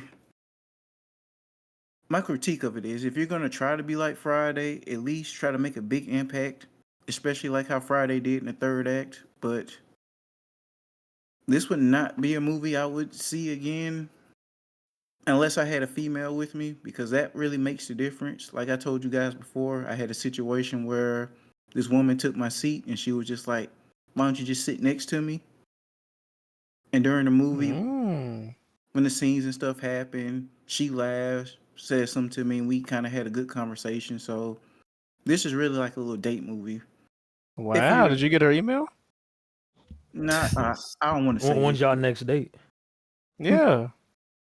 She was I don't want to say that. I don't want to say that bond. Yeah. No indictments. No indictments, King. Was she big boned? No, she was in shape. She was attractive, but her personality was a little bit extra for me. I'll just say that. Oh man. Oh, got you. You But she was hated a nice her. person. She was a nice person. Like I said, Okay. she didn't give me back my seat, but she offered me the seat next to her. Okay, that's So, cute. So date night movie. You the only one that saw it in here? yeah, I think so. She rated out of 10. Out of 10, I give it a 7. Okay. 7 ain't bad for a movie you'll never see again. Yeah, like I say, it's not a bad movie. It's just like it is more geared towards women, but you will find a few scenes that you will laugh to. But yeah, if you know a chick, just take her out to this. You won't regret it. Shout out to Issa Rae for having a theatrical release. Yeah, shout out to black women. Fuck you, Bond. Fire. And what's your rating? 7 out of 10. He said 7 out of 10. Or in my case, a C minus. And Saint, did you want to review Back in Action, the Netflix feature film? I got 2 films, but yeah, we can jump into that. Did you not want to review it? You listed it, brother. Yeah, I have another film on it, but I got some notes for it. You got the synopsis up? Yeah, let me pull it up. So just real quick, off the top of my head, shit that I know about this movie. This is Cameron Diaz's first film back since she retired. I don't even remember when the fuck she retired, but apparently she retired and she's back. This is her film with Jamie Foxx. It's on Netflix. Came out on the 17th. It's called Back in Action. It says former CIA spies Emily and Matt are pulled back into espionage after their secret identities are exposed. So yeah, it's on Netflix right now. Saint, what'd you think, brother? All right, I'm gonna start with the positives. The comedic timing was pretty good. Diaz and Fox had some good chemistry, and there's some decent choreography scenes in there, some good fights and whatnot. And I think it's a solid casting all around with the whole family. The subplot is better than the actual like plot itself. And now I got to get into the negatives. Damn. First of all, 2 whole positives. hey, listen. Night still young. I have to be honest with y'all. First off, points got knocked down because of the mediocre price raises that just happened with Netflix. You're essentially spending $25 plus tax to watch this mug without ads or nothing, and for the full visual effect. And speaking of visual effects, it was abysmal at times. Like it was noticeable low budget, and I'm fair when it comes to streaming movies and whatnot. You know, with Paramount and all these other companies, but you notice it right off rip. Like in the first 10 minutes, bro, it's like Jesus, this is some really low budget shit. The plot was just complete nonsense. Like you got to turn your fucking brain off. It's one of those movie nights where you with your girl or something, you just chilling and you just want to watch. You don't know what the fuck to watch, and you're just like, oh, this is on there. All right. Oh, Jamie Foxx is on there. Okay, let me watch what that is. And listen, everybody knows that Jamie Foxx is my favorite actor. That's the whole reason why I watch this. I have no desire to watch this ever again, and I have no desire to watch the sequel to this if that even happens. Which I think it was like #1 at one point on Netflix. Damn, they set it up to have a sequel. Yes, they did. Sorry, spoiler, but they do set it up for that. And I'm gonna be honest, the way I'm doing my scoring system, because everybody gets mixed up when I say like 1 through 10 and whatnot. I'm going it with a 65 out of 100. For 2 stars. It's not worth watching. It's not worth paying Netflix subscriptions for this. And even if it was free streaming somewhere, I wouldn't even do that or rent it. It's a very mediocre movie. Don't waste your fucking time. What's the second movie you was gonna review? Well, wait, what's your score out of 10? 65. Hey, yo, one time he just said, where you been at, man? Turn your air fryer on, man. The nigga gave 2 out of 5, and he said a 65 out of 100. Where you been at? I ain't hear him say it. Are you eating right now? Oh shit! What are you doing right now? Do I sound like I'm eating? A little bit. No, where your mind at? What? Go ahead, Saint. What you had? What else I think you had, Red Peg fell asleep. Like, what's going on, movie guys? Where we What the at? fuck are you talking about? I'm here. Okay. It's just because, bro, these niggas is January. These movies is ass, but we got to talk about them. So, go ahead, Saint. What else you have, man? I think Red Pig. Did you watch this as well? Wallace and Gromit. Oh yes, sir. Yes, sir. Hey, Vengeance currently the Most best Fowl. animated movie out in 2025. Indeed. Why they counting it as a 2024 movie though? It was so they already had made it in 20. You know how it is. They make it, But say December 18th, 2024. No, it came out. It came out New Year's. Also, it is in. You know why? You know why? It launched in the UK first. It came out in UK last year. It came to America January 3rd. Makes sense. Yeah.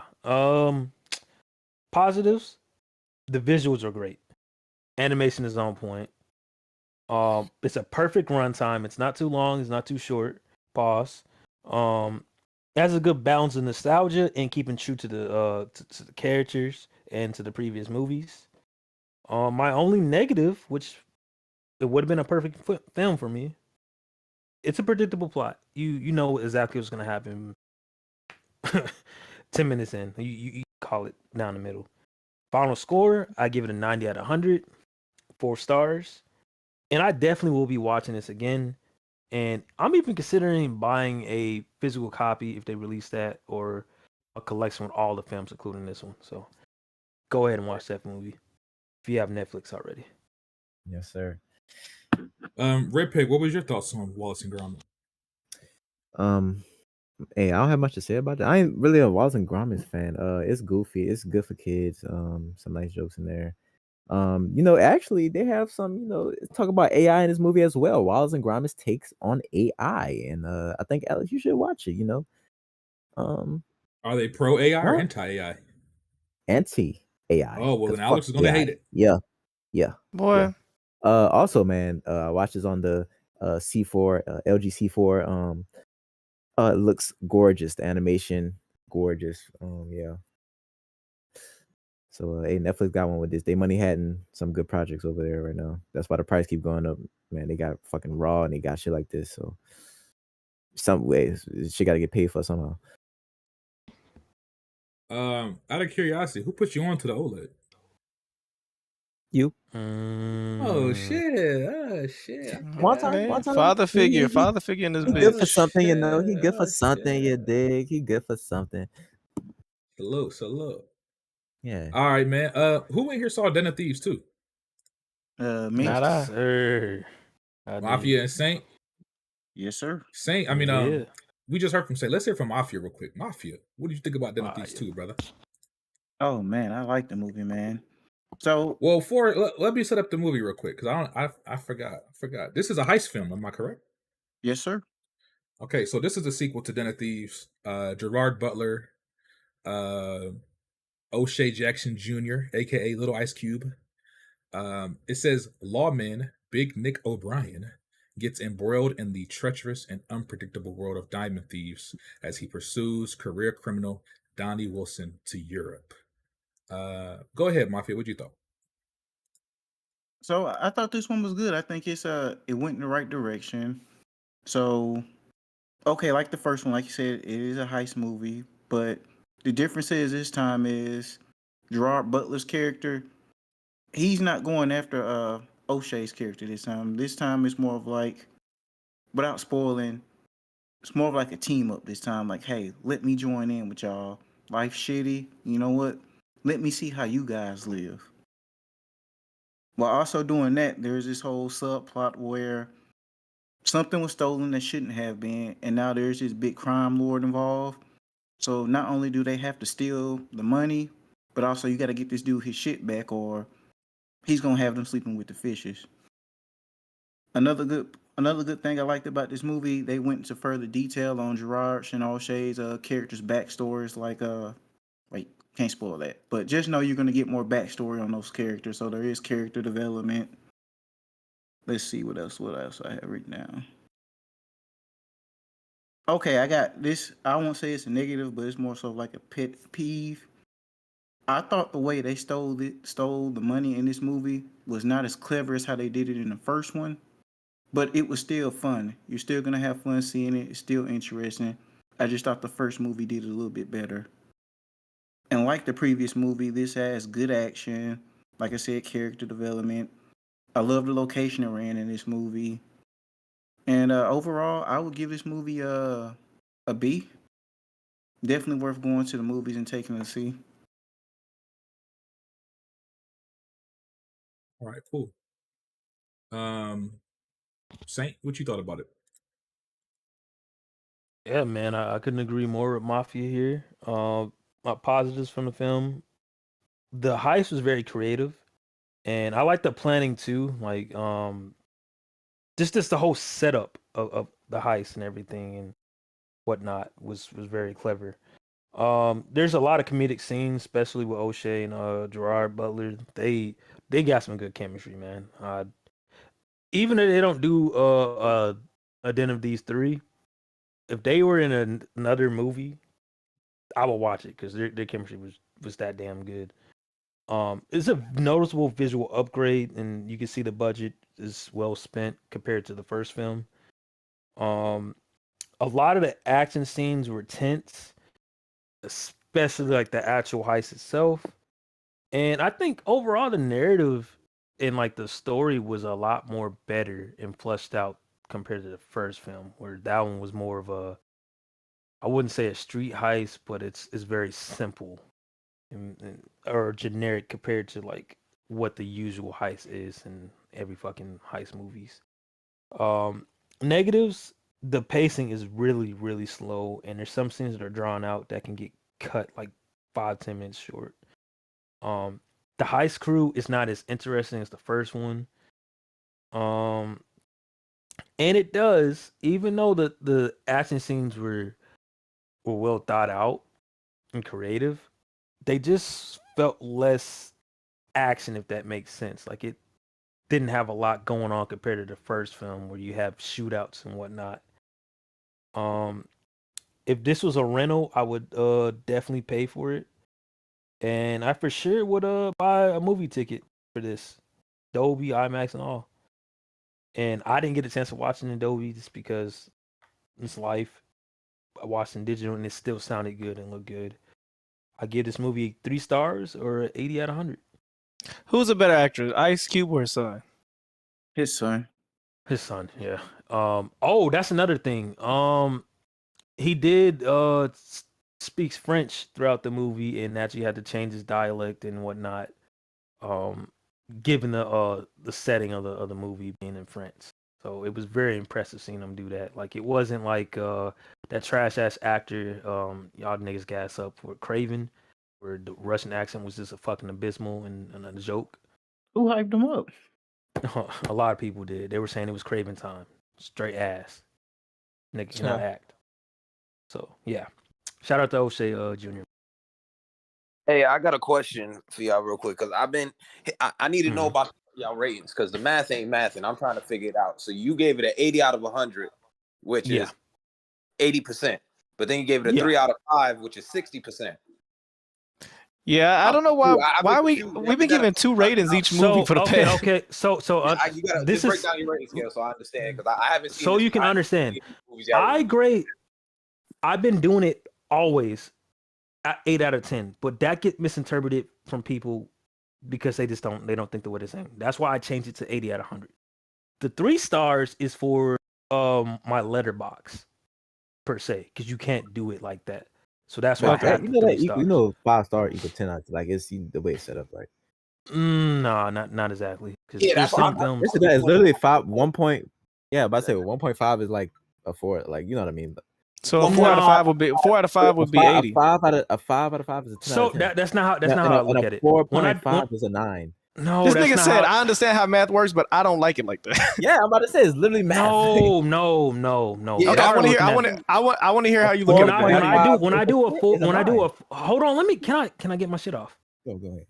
When I do a 4 out of 5 stars, that's usually where it's like 1 or 2 things where I'm like, damn, that could have been a perfect film. I could have gave it 5, but it just didn't land the mark.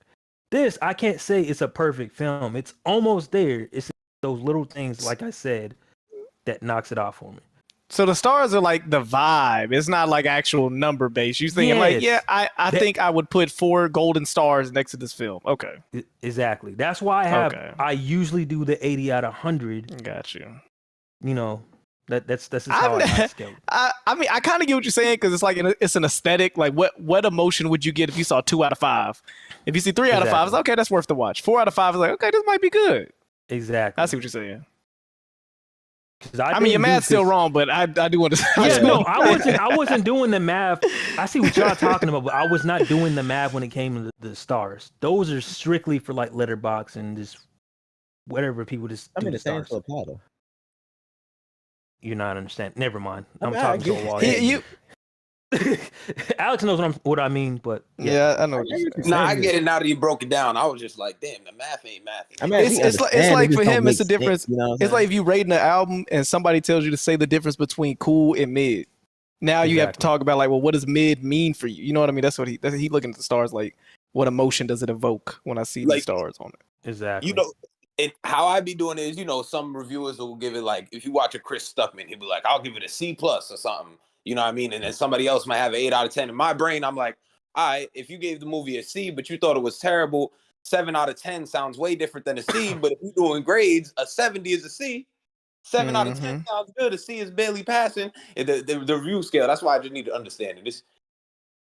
That's just the way my brain be thinking sometimes. I'm like, 7 out of 10 sounds good, but that's 70%. 70% will be equal to a C if we talking high school or something.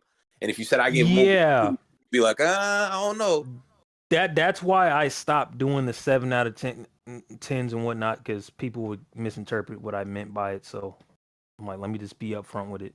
I'll take the stars out next time, I guess, for the show, but that's for like Letterboxd and my own aesthetic. So yeah. Nah, that makes sense. It's just my vibe. Oh wait, hold on, y'all. Can y'all hear me? Yes, sir. I love you. Mm-hmm. All right. OBS popped up. It says I'm disconnected. It's back though. Let's keep going with the reviews. Mafia. Yes, sir. You saw a film called Better Man. Yes, sir. This is the movie. It's a musical. It's based on Robbie Williams. He's a British pop star. Apparently he was popular in the States back in like the 80s or 90s. Hasn't really been a famous name since then in America, at least. But famous British pop star. This is supposed to be like a biopic. It's a musical. The caveat though is there's a CGI monkey that is portraying him in the film. Yes. I don't know who the fuck Robbie Williams is. Never heard of the guy. And I imagine I've heard his name before. I imagine a lot of people probably haven't because the movie flopped in America. But Mafia, what were your thoughts on this musical? Okay, so like I've said before on here, I'm not a big fan of musicals, and even with you guys in private, I was like, I'm not really sure about seeing this, but I took a chance anyway, and this was actually a good movie. Like the story was actually good as we go through Robbie Williams' life. He is think of Robbie Williams as that guy. He comes in a room, you think he's the most confident person, you think he can do anything. But actually inside, this dude shitting himself. Like, he doesn't believe in himself. He doesn't think he can do it. But he's trying to hype himself up because he cares what everybody in the room thinks about him. Because his father, who was an entertainer, put in his head, if you aren't famous, you aren't shit. You don't matter. And then he left. Because he was like, hey, look, I'm trying to be famous, so I don't got time to sit here and play father. Which plays into the movie because throughout the movie and stuff, whenever he's just trying to perform and stuff, he's always seeing monkey version. Okay, let's take it back. Like one time said, throughout this whole entire movie, this man sees himself as basically one of the Planet of the Apes. Whole movie, nonstop. Don't know why, but it was a little bit funny. But going back to it, like he said, like I said, throughout the movie, whenever he's performing, whenever he's in self-doubt, he's seeing himself in a crowd and just basically talking shit to himself, which kind of eats at him. Mm-hmm. Because throughout the movie, like I said, big confidence man, but inside he's shallow. And at a certain point, he starts dipping around with drugs and stuff like most singers and stuff do. And the movie does get real dark to where I'm gonna go ahead and spoil since no one's probably gonna see it. But this man tried to commit suicide like standing on ice. What, to give himself hypothermia? Yes, he had the blade. He was about to slit his wrist. He was butt naked, if I remember, standing on ice, about to end it all. But then he just had that Standing moment. on ice is crazy. Butt naked too. Outside. But this dude was an interesting character. He did a lot of funny and weird shit, but getting out the story. I'm not someone who really talks about like the visuals or choreography, but this movie does look beautiful. It's well choreographed. I'm not a big music person, but I did like the songs in the movie, and it does have a good balance of story and music. So you never get too much of one. It's always a nice balance. One of the negative I get a movie is it's just too long. Like at a certain point, I was just like, this has been a cool experience, but I need you to wrap this up. Mm-hmm. But I give this movie a B because I did actually enjoy it. This was a good movie. I think it's worth to see, especially for someone who's interested, for anyone who's interested in like music history and all that, just like different artists, no matter where they are. I think it's worth to see. Okay. Fire. And let's see, we only have a few more reviews. Let's jump over to well, real quick, let me review Juror number 2. Just because that's the only movie I've seen recently. Juror number 2.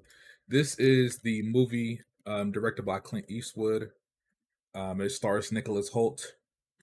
The movie released on HBO Max. I think it may have gotten a limited theater release as well. But just to set the synopsis, this movie it says a juror for a high-profile murder trial finds himself struggling with a serious moral dilemma that it could influence the verdict and potentially convict or free the accused killer. This is what I'll say, and I won't spoil anything. I'll just say this. Before I saw this movie, the past few weeks, it's been getting a lot of hype online for whatever reason. I've seen people say, "Oh, it's a shame this movie wasn't nominated. It's a shame this movie's not getting any Oscar nods." You know, they speaking highly as if this movie is just like amazing. And so I'm watching the movie, and more time goes by, and I'm just waiting. I'm waiting for the moment where it's like, "Oh, this is fucking cinema." I'm just waiting for that moment to come, and it never comes. That being said, the movie's not bad, but I'll put it to you this way. There were some people saying, "Oh, fuck Warner Bros. For putting it on HBO Max. This movie should have been in theaters." Which it was. It was in some theaters. But basically they were saying the movie shouldn't have been put on streaming. I'm here to tell you right now, this is the perfect movie for streaming. This is a cut and dry streaming movie. This is the kind of movie that BG watches on Netflix and gives a 10 out of 10. It's that type of movie. And again, it's not a bad movie, but it's not what people are hyping it up to be either. This is actually the perfect movie for streaming. Like, to me, it was. If this would have been on Netflix, this would have been a hit for Netflix just because of that audience and what they tend to enjoy. That being said, this movie's decent, but by any means is it not. It's not a fucking Oscar worthy film. Not at all. No, not at all. Long story short, just if anybody is interested, Nicholas Hoult plays a juror. He gets summoned for jury duty. He doesn't want to do it because his wife is like 8-9 months pregnant, but he has to do jury duty. Come to find out, he gets to the trial, and without spoiling, he discovers that he actually is closer to the case than he realized. He may have some involvement in the case that he did not realize he had. And so it becomes a question of morality. Like, does he speak up? Does he stay quiet about it? Does he lie? That type of shit. So yeah, if you want to check it out, it's on HBO Max. As far as a rating, this movie, it's like a 6.87 out of 10. Like, again, decent movie, nothing crazy. Yeah, if you got time and you just want to throw something on that's decent, it's on HBO Max. I'd say it's worth a check out. But yeah, was that's his what I acting saw. job better in this or Nosferatu? Nosferatu. There we go. But I will say he was definitely the best actor in this film. Okay. As far as like performance, but He's gaining my respect as an actor. yeah, he's a great actor. But yeah, let's jump over to, because I want to say Wolfman and Presence for last. Alex, do you want to go ahead and review Flight Risk? Oh my god. No. Flight Risk is I'm still not sure, was it supposed to be a comedy or what? Let's start off with what would this you describe movie, the movie like synopsis wise? This movie is like, oh, how can I explain this? Or I can pull up the synopsis if you want. You want me to get a synopsis, or do you want me to explain like, how this movie feels? I can tell you what the movie about. Essentially, yeah, go ahead. The synopsis is essentially this U.S. Marshal has to transport this guy who's flipped to be a witness because he was doing some shady shit, and she needs to transport him back to Anchorage, Alaska, or Seattle, whatever the fuck. She needs to transport him. And it just so happens that the only way they can go from the remote location and to the other spot in the quick enough time is taking this flight on this like small little plane. It should take them about 90 minutes. They were stuck in that town for like 3 days in a cabin, right? So they have to fly back. Essentially, the twist is that, and you see in the trailers, so Mark Wahlberg's actually killed the guy who's supposed to be their pilot, and he's trying to kill them before they land, right? Cool little premise. This seems like any other typical. The entire movie takes place. I mean, literally, the entire movie takes place in one location. Which y'all know I love that type of genre of movies. But when I tell you, the first 42 seconds of this movie was some of the worst CGI I've seen in the past 6.5 months. You talking about that moose? I want no. Oh my god! I forgot about the moose. Bam! They had a PlayStation 2 moose in the window for no reason. He said "fucking moose" and closed the window. So immediately, who's the actor? What's his name? He's not from a sketch show. Sketch show. From who is it? Topher Grace. Yeah, he's from that 70s show. That's where that nigga. So this dude is goofy as hell. He's the comedic relief in the film, right? It goes to, she comes in there, she captures him, whatever the fuck. He's giving like these like cheesy little jokes, and I'm like, okay. So this is his role for the movie. Cool. It transports into a scene where it's zooming in on an airport. And I just want y'all to imagine what this looks like, right? This shit is a zoom out version of an airport strip. Imagine it. You zooming in onto an airport strip. You have a plane on the left, 3 human bodies, and a truck to the right. Can y'all imagine that? Yeah. The CGI is so bad.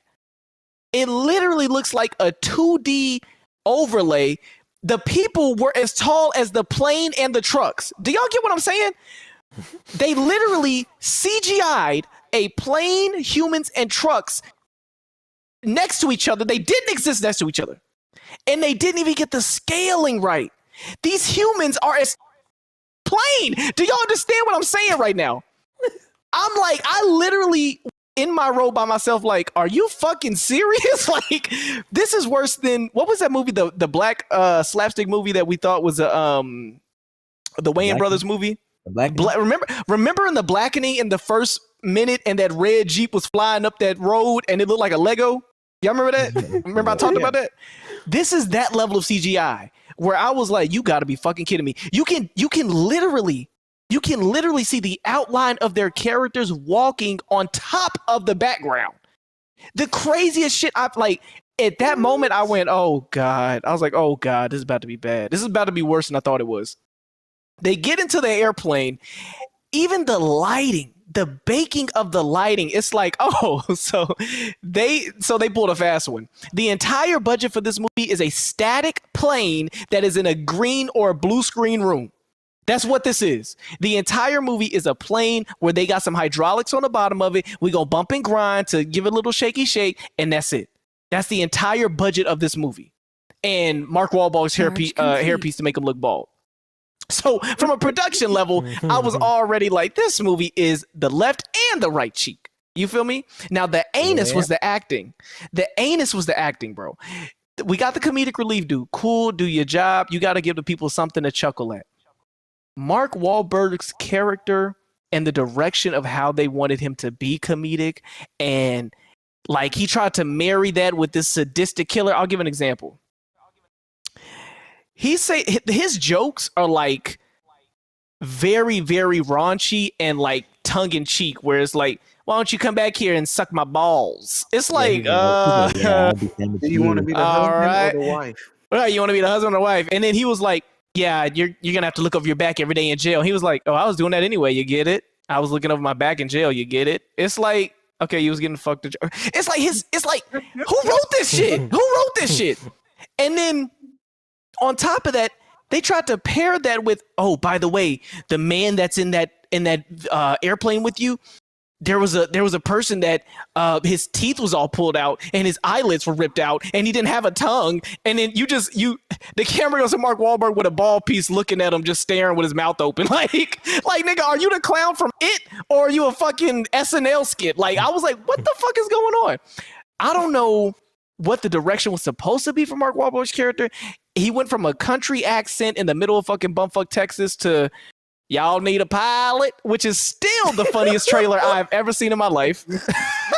Like that was supposed to be his shining moment. Here comes Johnny. Do y'all understand that? Here comes Johnny, head in the door.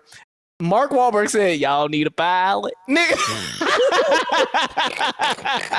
I laughed out loud in that theater, bro. It was dead silent that whole movie. The two people next to me left before we even got to that scene. When they left, I said, oh, y'all about to miss the best part. I was waiting that whole movie for him to say that dumb shit. So the quality of the production is terrible. It's cheap. Mark Wahlberg's acting, I don't know if this was a favor for him. I don't know if he just said, let me do some shit. The main actress, the deputy marshal, I don't remember her name. Terrible actress. I don't even know what else she's been in. But Facts. There was one thing. There was a back and forth she had with it. So I'm not gonna say the twist, but there's a twist that happened. And she's on the phone.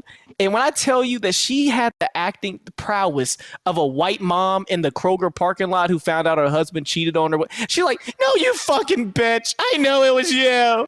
Oh, you're fucked up. And it clicks up on him and calls somebody else. I'm like, what is this? I imagined myself as an actor multiple times in this movie. And I said, I think I could do this better than them. Terrible.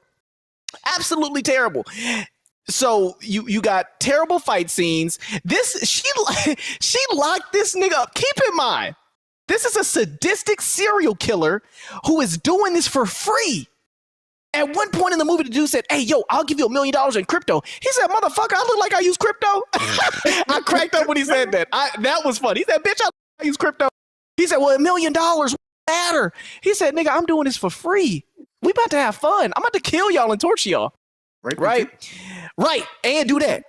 So keep in mind, you got big buff Mark Wahlberg. Buff is fucking his green thermal like it's Alex. And this woman beat his ass 3 times in this plane. This plane is a 3-foot plane. This is smaller than a UPS truck. This woman then beat this nigga ass 3 times and locked him up. And he got out of it 3 times. The nigga broke his thumb, sliced his skin off out the handcut. The nigga stole her glasses while he was fighting her. She punched him. She beat that nigga up. Boop, boop, me. He said, yeah, give it to me. I got a hard on. She walk off. The nigga said, tee, and put out her sunglasses. The nigga took the sunglasses, plastic, mind you. Nigga took the sunglasses and cut some leather. Fam, nigga cut aircraft grade leather Do y'all understand what I'm talking about? This is cargo leather meant to strap down. I'm talking Uncharted 3 cargo hanging out of an airplane, hundreds of thousands of pounds of shit. This nigga cut it with sunglasses. This is the shit I'm talking about. Like, I don't know if this was a favor. I don't know if this was y'all trying to hit a lick.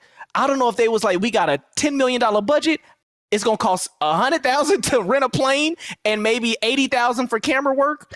Like, and then I'm gonna wrap this shit up. It was so bad. I can just shit on this without even thinking about the plot.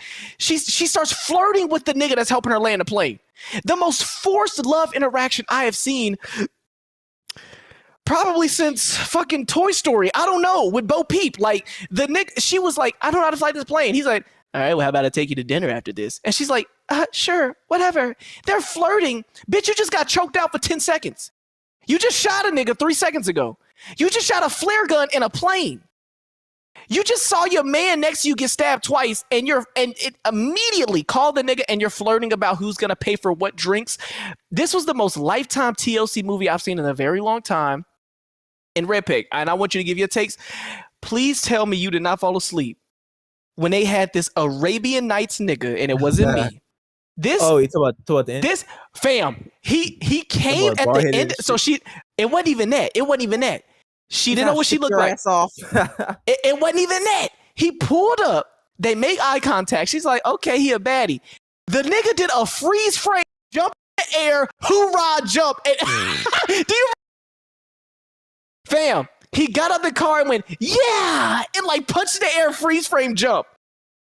Bro, I don't know. This is the first movie in a long time where I walked away saying, I don't know if that was a comedy or not. I really do not know if that was a comedy or not. If you go into this movie expecting to laugh at how dumb this shit is, get a drink or come tipsy. You will laugh your ass off. I was laughing the whole movie at how sheer dumb stupid it was. Bro. Okay, Rip go. Because I can just keep shit on this movie for the next 20 minutes, bro. Not gonna lie. Like I said, Mel Gibson should be ashamed of his fucking self, nigga. We did write this shit. Yes, that's what I'm saying. He directed Fam, and he just directed the other movie on Netflix where it was like The Caller. Bro. This is this nigga's second movie where the entire acting is done over a phone call. He can't keep getting away with this. Yes. Bro, first of all, he wasted money on this movie, and like with the art, bro, the music, it didn't fit for the movie. The acting, like Alice said, robotic as fuck. It's just boring as fuck. Like I said, also from the onset, nigga, this movie is slow as fuck, so it lacked tension, the pacing ass, nigga, the stakes never feel dire. The creative choices moving to me baffling, nigga, absolutely baffling. Mel Gibson, he opted for cliches and a predictable plot twist, nigga. We all seen that shit coming. Fam. The best actor was a nigga from the 70s show. If that don't tell you anything, you have Mark Wahlberg, a white woman with crow's feet, and the best actor in this whole movie is the nigga from the 70s show. Come on, bro. Bro, not only that, the dialogue was it had Marvel-esque dialogue. Worse than Marvel. Bro, it just offered little emotional investment for me. It's not much to say. This movie was ass, bro. Mark Wahlberg, bro, he tried. He was trying. I guess. We gotta watch this as a movie night one night, bro. Y'all have to see how bad he is. Bro, not nigga. He tried with the little wig and made people laugh. I'm like, y'all need a buy. Yeah, I told Mafia Code, we talking about it earlier, nigga. The supporting character is fucking terrible to me. I don't know what to say. But the plot, like it has like it's a missed opportunity to me. I feel like they could have made a I told you, it could have been a better movie with it, but they failed horribly. The movie technically I think is competent somewhat, but creatively is inept. Is an inept thriller, and it failed to engage us. I would rather go see Wolfman over. Can I just say this? This is how my last year started. When last year started, do y'all know the first movie I watched was fucking Lift Off with Kevin Hart? Oh, this is the same way that my of the year for my first movie of the year, bro. I'm not doing this shit. I'm not doing this shit again. You have a nasty track record, brother. That's what the fuck they be giving us. And yeah, bro, that's my review for fucking. I don't even know the name of this movie. Flight Risk. Flight Risk. Mafia Class so angry. First of all, this being a Mel Gibson movie, I didn't even know he directed this. Yes, he directed it. That would have told me everything I needed to hear. That would have told me everything. That would have told me everything. I didn't even know it till the end of the movie. It said by Mel Gibson. I said, you motherfucker. Oh my god. I literally said, you bitch. I didn't know it was a fucking nigga movie, bro. Yeah, he tricked you. Fam. You know what's crazy? He just had his Netflix movie where he was the nigga like, I'm the radio host, don't kill my daughter. Nigga realized that shit floppy. He said, let me do it again, but I'm gonna Mark Wahlberg do it and see if it pop off. No, nigga. No. Mafia, what'd you think about Flight Risk? It's all right starting out. It has a slow start, like until it gets to the point where they figure out who he is. Take an energy drink because you will doze off a little bit. Oh my god. But once that starts, once they figure out he's an assassin, the movie gets your attention. But here's the thing, while it has your attention, you never feel any real tension. Like Daryl, he never seems like you never worried about him getting loose. And you're never worried about if he does what he's gonna do to them. Like if I were doing this movie, I would have Kids Move as a pilot, BG as a prisoner, and Hard 8 would be the assassin. You know something bad's gonna happen. Like you're gonna be tense throughout the whole movie. You don't get that feeling with Daryl. It's just like, okay, if he gets loose, she's got a gun, she's got a taser, she's got the dude. He could probably do something, maybe piss on him or something. So I know the nigga peed on himself. Fam. But yeah, so it's like you're never gonna have any sense of urgency or anything. It's just like a cool little trip. Nah, I think Mark did good in this role as Daryl. He was like an evil Alex. He was just like an evil Alex. Like facts. I thought about you during the movie. Like, man, this dude, he's like an evil Alex, just 2 times hornier. But I'm just like, fire. What the hell? That's fucked up. The other 2 characters played their role, but they didn't do anything. And I felt that was lasting. Like when I came out the movie, I forgot their names. The only person I remember is Mark Wahlberg. Overall, yeah, Winston. It was like Winston, and I forgot the girl name. Hey, you better than me. You got one name. Overall, it's a cool movie, but it could have been better. Y'all being too easy on this fucking movie, bro. 2 out of 10. I give it a D+. Terrible. Vitamin D. All right. Let's go ahead and we got 2 more reviews. Let's go ahead and get into Presence. If I'm not mistaken, Alex and Mafia both saw this film. I think Taarec saw it too, yeah. What movie? Presence. Man, Alex. Taarec, are you there? Are you feeding your goats right now? They probably fell asleep. I got Mafia. You want to kick it off since I started? Real quick. Oh. This movie is directed by Steven Soderbergh. The synopsis that I saw for this film, it says it is a horror film shot from the perspective of an entity or a ghost. It says a family moves into a suburban house and becomes convinced they're not alone. I believe this stars Lucy Liu. Am I correct? Yeah, hard, but she's in it. Go ahead, Mafia. What you thought about Presence? Man, this was a waste of time. We not even gonna do a real review on this one. Save your money. Wow. Hold on. So Flight Risk gets this could have been a better movie and Presence doesn't even get a real review. What the hell? I laughed during Flight Risk. There were moments I enjoyed myself. Throughout this whole movie, I'm just like, I'm bored. I'm looking at my phone. I pull out my Kindle, do a little reading on the side. So I'm just like, you brought your Kindle to the movie? What the? Hey, yo, what we doing, man? Myself. Oh, okay. I'm like, this nigga crazy. The movie's boring. It doesn't hold your attention. It's not scary. I don't know why they keep calling movies horror when there's no such horror aspect. This was the most friendliest ghost I've seen since Casper. I mean, the story makes. I'm not gonna spoil it. The only interesting character in this movie is Lucy Liu because I really want to know, why doesn't she fuck with her daughter? What did she do to make her that mad? Like, what's the beef? This movie was can we speak spoilers with this movie one time? Yeah, I don't think nobody gonna see it. No What y'all one. do? If you go see this movie, I lose respect. Go ahead, Alex. Oh, is that it? That's it, You man. really said I'm not giving a review. I give it an F. That was my review. Damn, the first F of the year. Damn. Okay. So basically, I'm a spoil it because I don't think anybody's gonna see this movie. To be honest, because full disclosure, this is the first time in a long time I went to the movie on opening night and I was the only person in there. So I really don't think people know this exists or they give a fuck to see what it's about. Let's start with the story. So you're looking at it from this point of view of an entity, and you're with the ghost trying to understand. Like the medium comes in the house, and she says the ghost doesn't know why it's here. It's still trying to figure it out and is scared or whatever the fuck, right? So you spend the whole movie as a voyeur essentially to this family. You're seeing the ups and downs, the good moments, the bad moments, and essentially with the ghost, it starts interacting depending on what's going on in their household, and you start seeing the ghost start having emotions depending on what character is doing what. You know what I mean? So you kind of see it from the standpoint of like, oh, the ghost is shaking furniture and tearing everything down. Well, from the ghost point of view, it's angry. It's seeing how this family is working or whatever the fuck, right? So it's giving you a little context and be like, oh, okay, I can see it from this standpoint or whatever the fuck.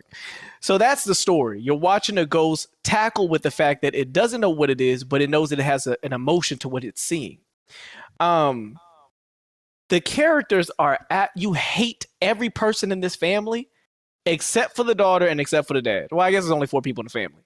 But the friend Ryan that comes over, terrible actor. That nigga was walking around like he was fucking had scoliosis to the 10th power for some reason. The mom, Lucy Liu, hated her daughter. She was a scammer. She was doing illegal shit for her job. You didn't like her. Like it wasn't even. It made sense for the ghost to grow a deep sense of like dislike for the son and the mom, to where as an audience we agreed with the ghost and the entity, but it was to where like the acting job didn't lend itself either. So it's like I'm watching poor acting for an annoying character.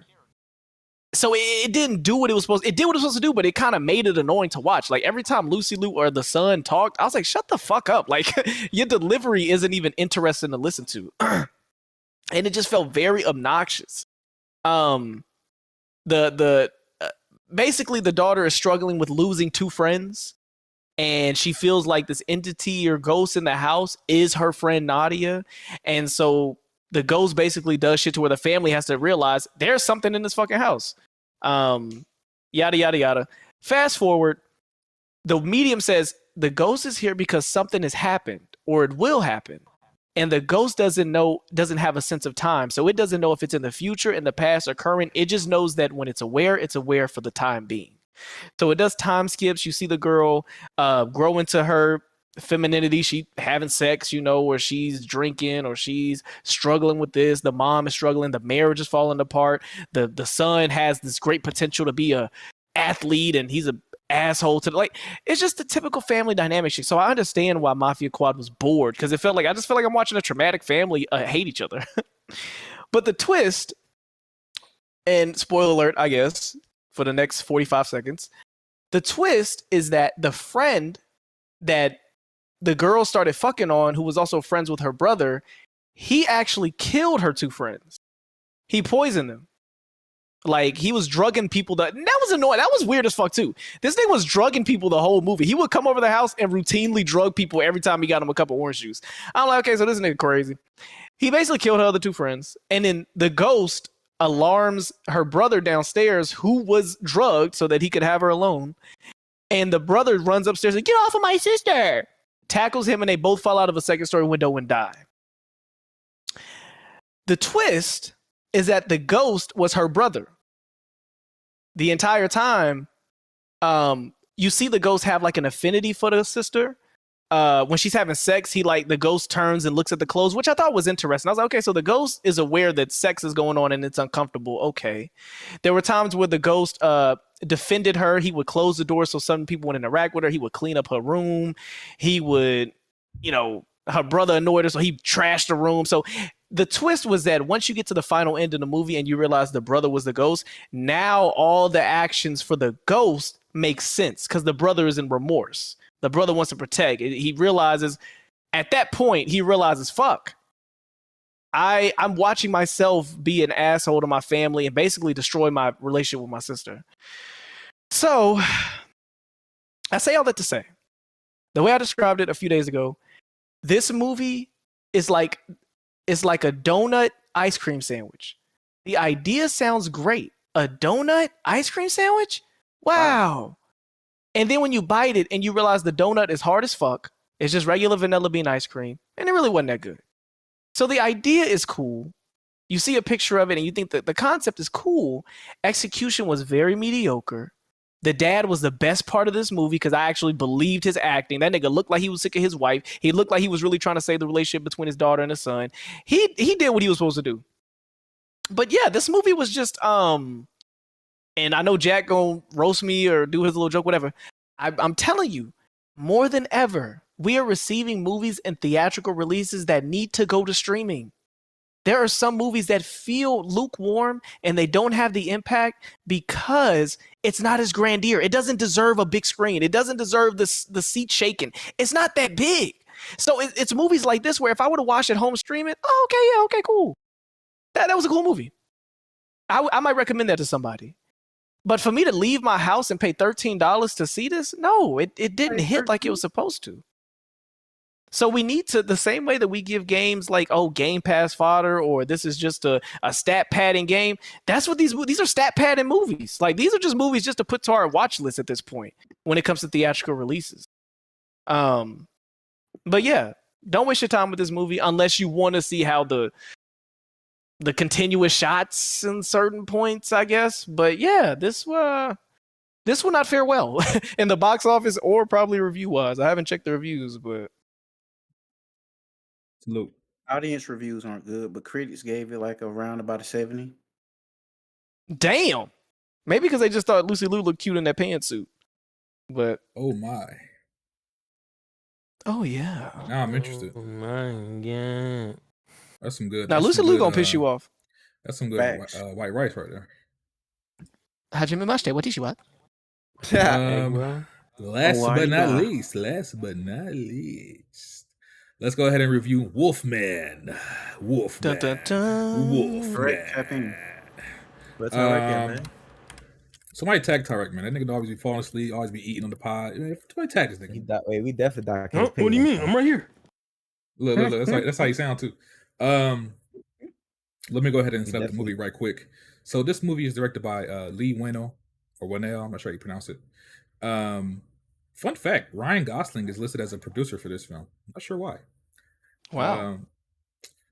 But this movie is the follow-up to Invisible Man that released in, was that 2020? I think it was 2020.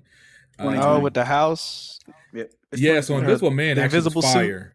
It was cool. About the woman whose husband or boyfriend was like faked his death and shit. Yeah, and then he had that invisible suit. That movie was cool to me. Shit was fire. I like straight, yeah. It's based on the Universal Pictures MonsterVerse. You know, they own these characters. The Wolfman, Invisible Man, Frankenstein. So they've been doing these sort of like remakes, so to speak. So Wolfman is the current one.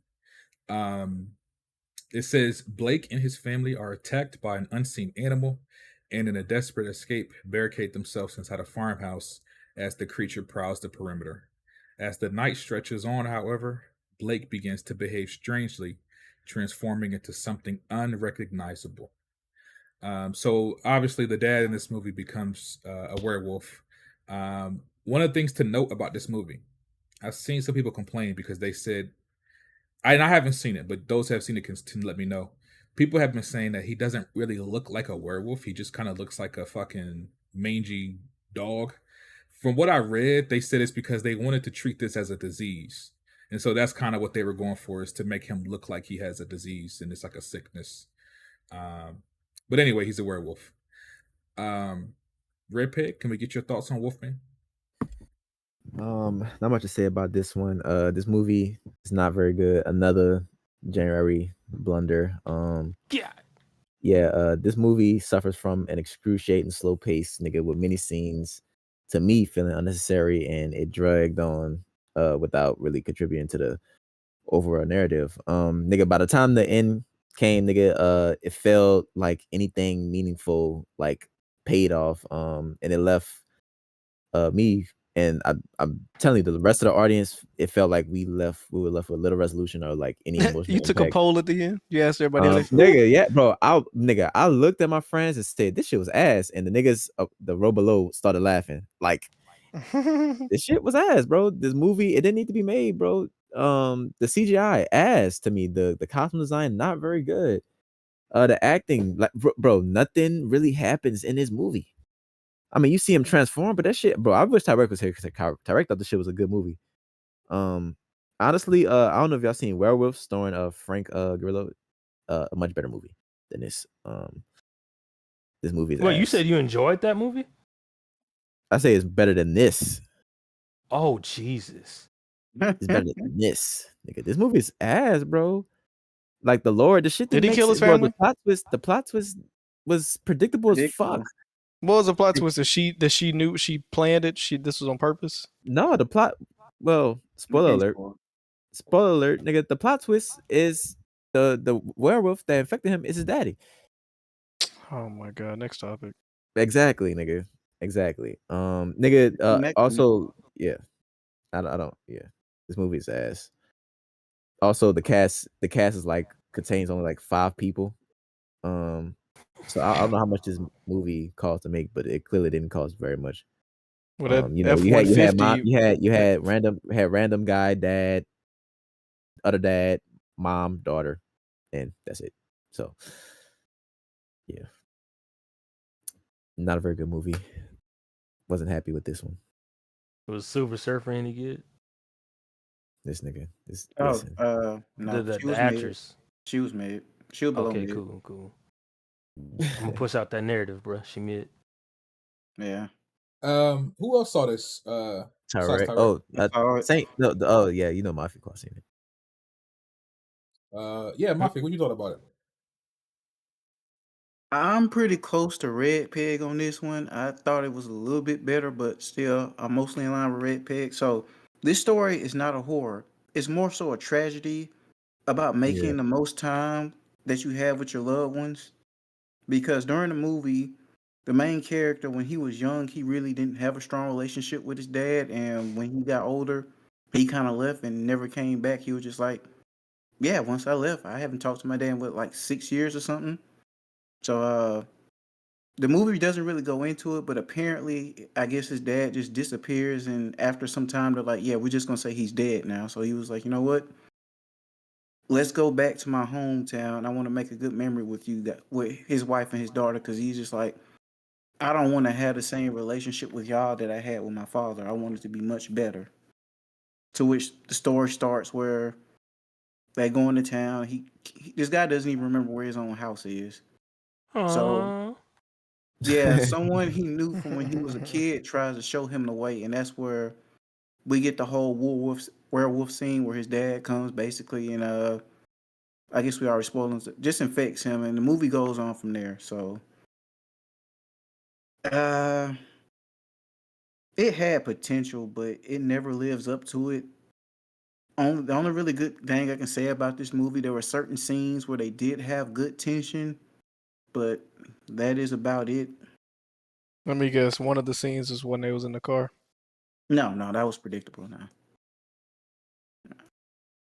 But yeah, wait for streaming on this one. Like Last question. Did they have any cool like editing tricks? I felt like in the trailer they had this one moment where it was like black and white, but there was a spotlight on him. There wasn't any like ways of shooting it or nothing. Am I tripping?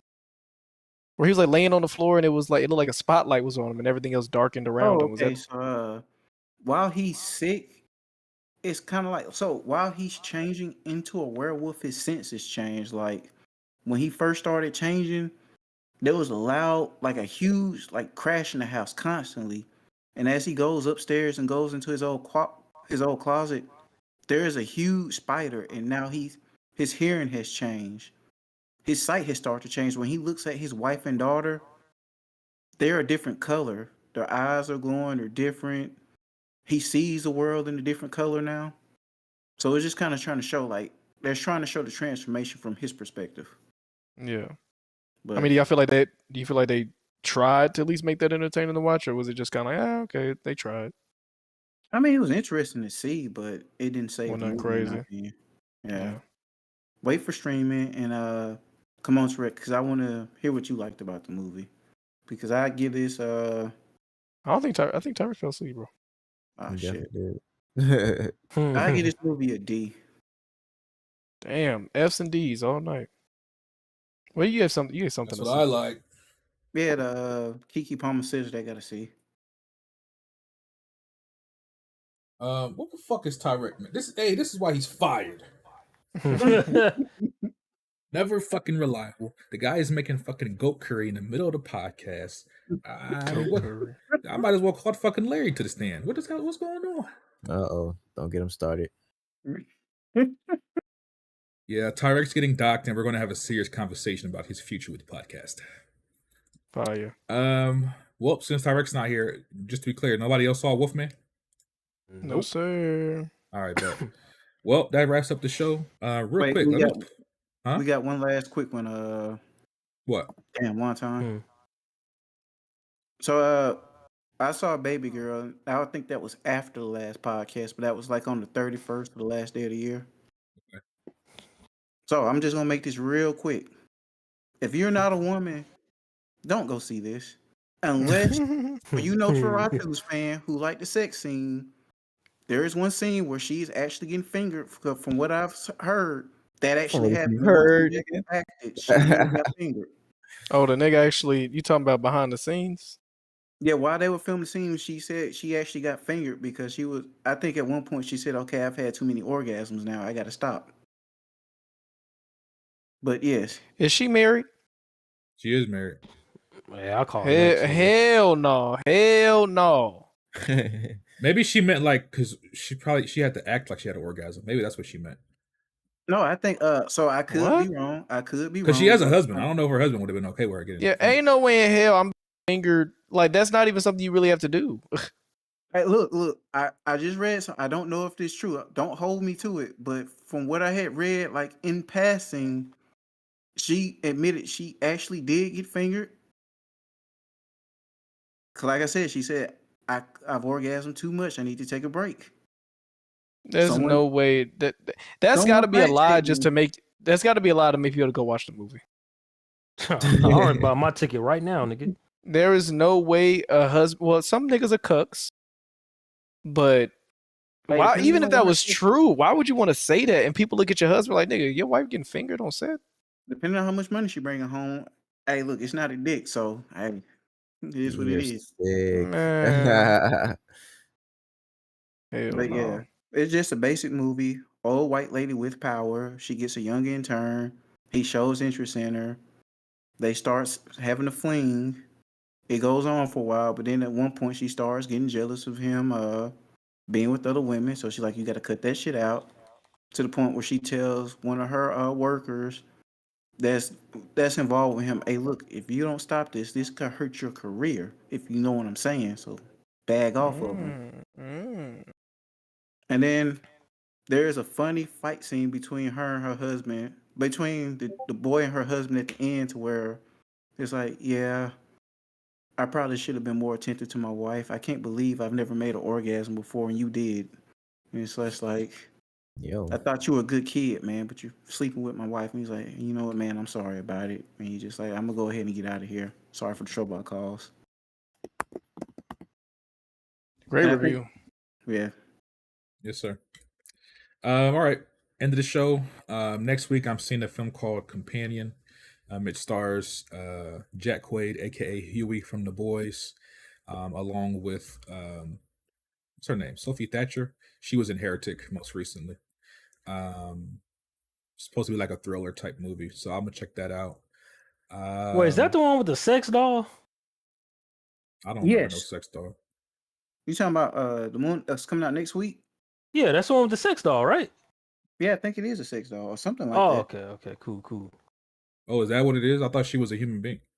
No, she's No, that was a sex doll. He modified it. Oh, see, I don't. Like How did you jailbreak- get that from the trailer? I don't know. It literally says in the trailer. Yeah, Did you jailbreak your sex doll? Oh, yeah, yeah. I they don't have remember like that. a phone and stuff in the trailer. Yeah. I thought he like kidnapped the bitch. Yeah, I had no idea. But yeah, so I'm gonna check that out. Red Pig, I don't know if you're interested, but Dog Man comes out next week. It's an animated movie. Oh Lord. Maybe you could take your little nephew or niece to that. We'll see. Let me see what else. I ain't gonna lie, not much else coming out for the rest of the month, but luckily February is around the corner. It's a lot of shit coming out in February. February 7th, we get a movie called Love Hurts that has Ki Hugh Kwan in it from Everything Everywhere All at Once. He basically plays like an ex-assassin. He's retired, I think, and then he gets pulled back in. It's supposed to be like an action comedy. That trailer was not good, yo. Yeah, I don't know if that was going to do that well, but aside from that, we can go ahead and get to the outros. Let's go ahead and start with Alex, man. Alex, give your outro, brother. Hey man, good to be back. Terrible way to start the year. I hope you guys enjoyed it. I don't know if people are awake enough to do a movie night right after this, but tune in. We want to start doing more movie nights throughout the year. Yes, sir. Mafia. Good podcast. We're glad to be back. We hope y'all enjoyed. And remember, keep it cinema. Saint. And make sure to plug your channel, Saint. Sir, man, Delayed Takes podcast. We'll be back next month. Go subscribe to Delayed Saint on YouTube. And yeah. So yeah. Good week. I would give Taarec an outro, but that nigga outroed 2 hours ago. Oh, my bad. Was looking at a good game podcast. I thought that was him at first. Working at the pyramid tonight. Rep it.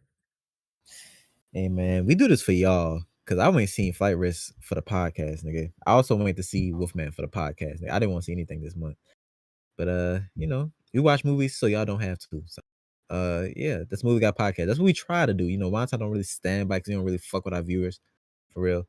But because I'm the host, yeah. man. I'm doing shit behind the scenes. Oh, okay.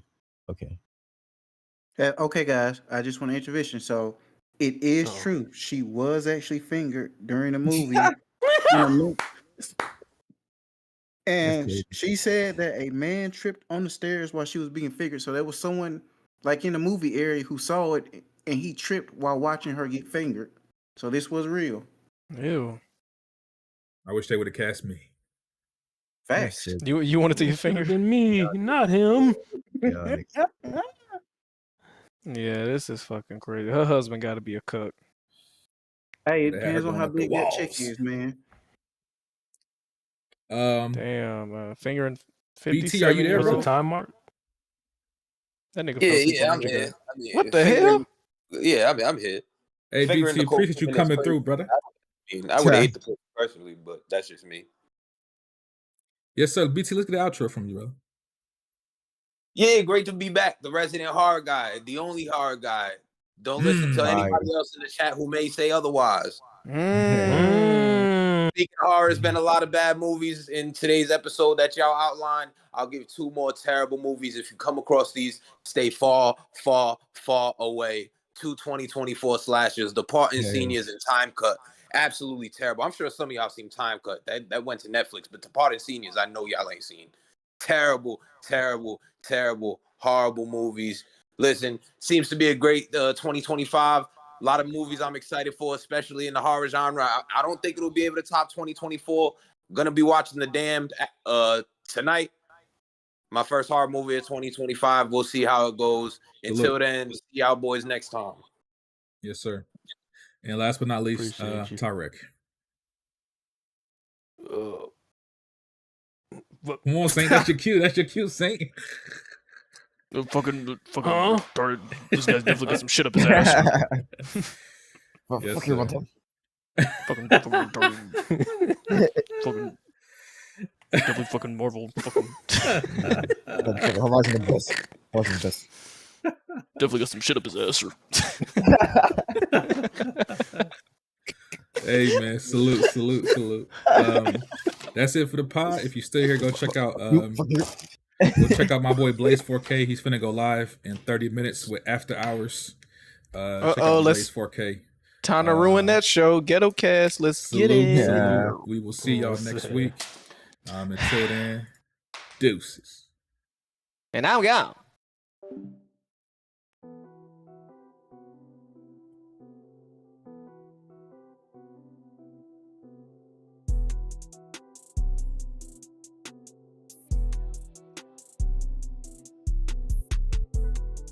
you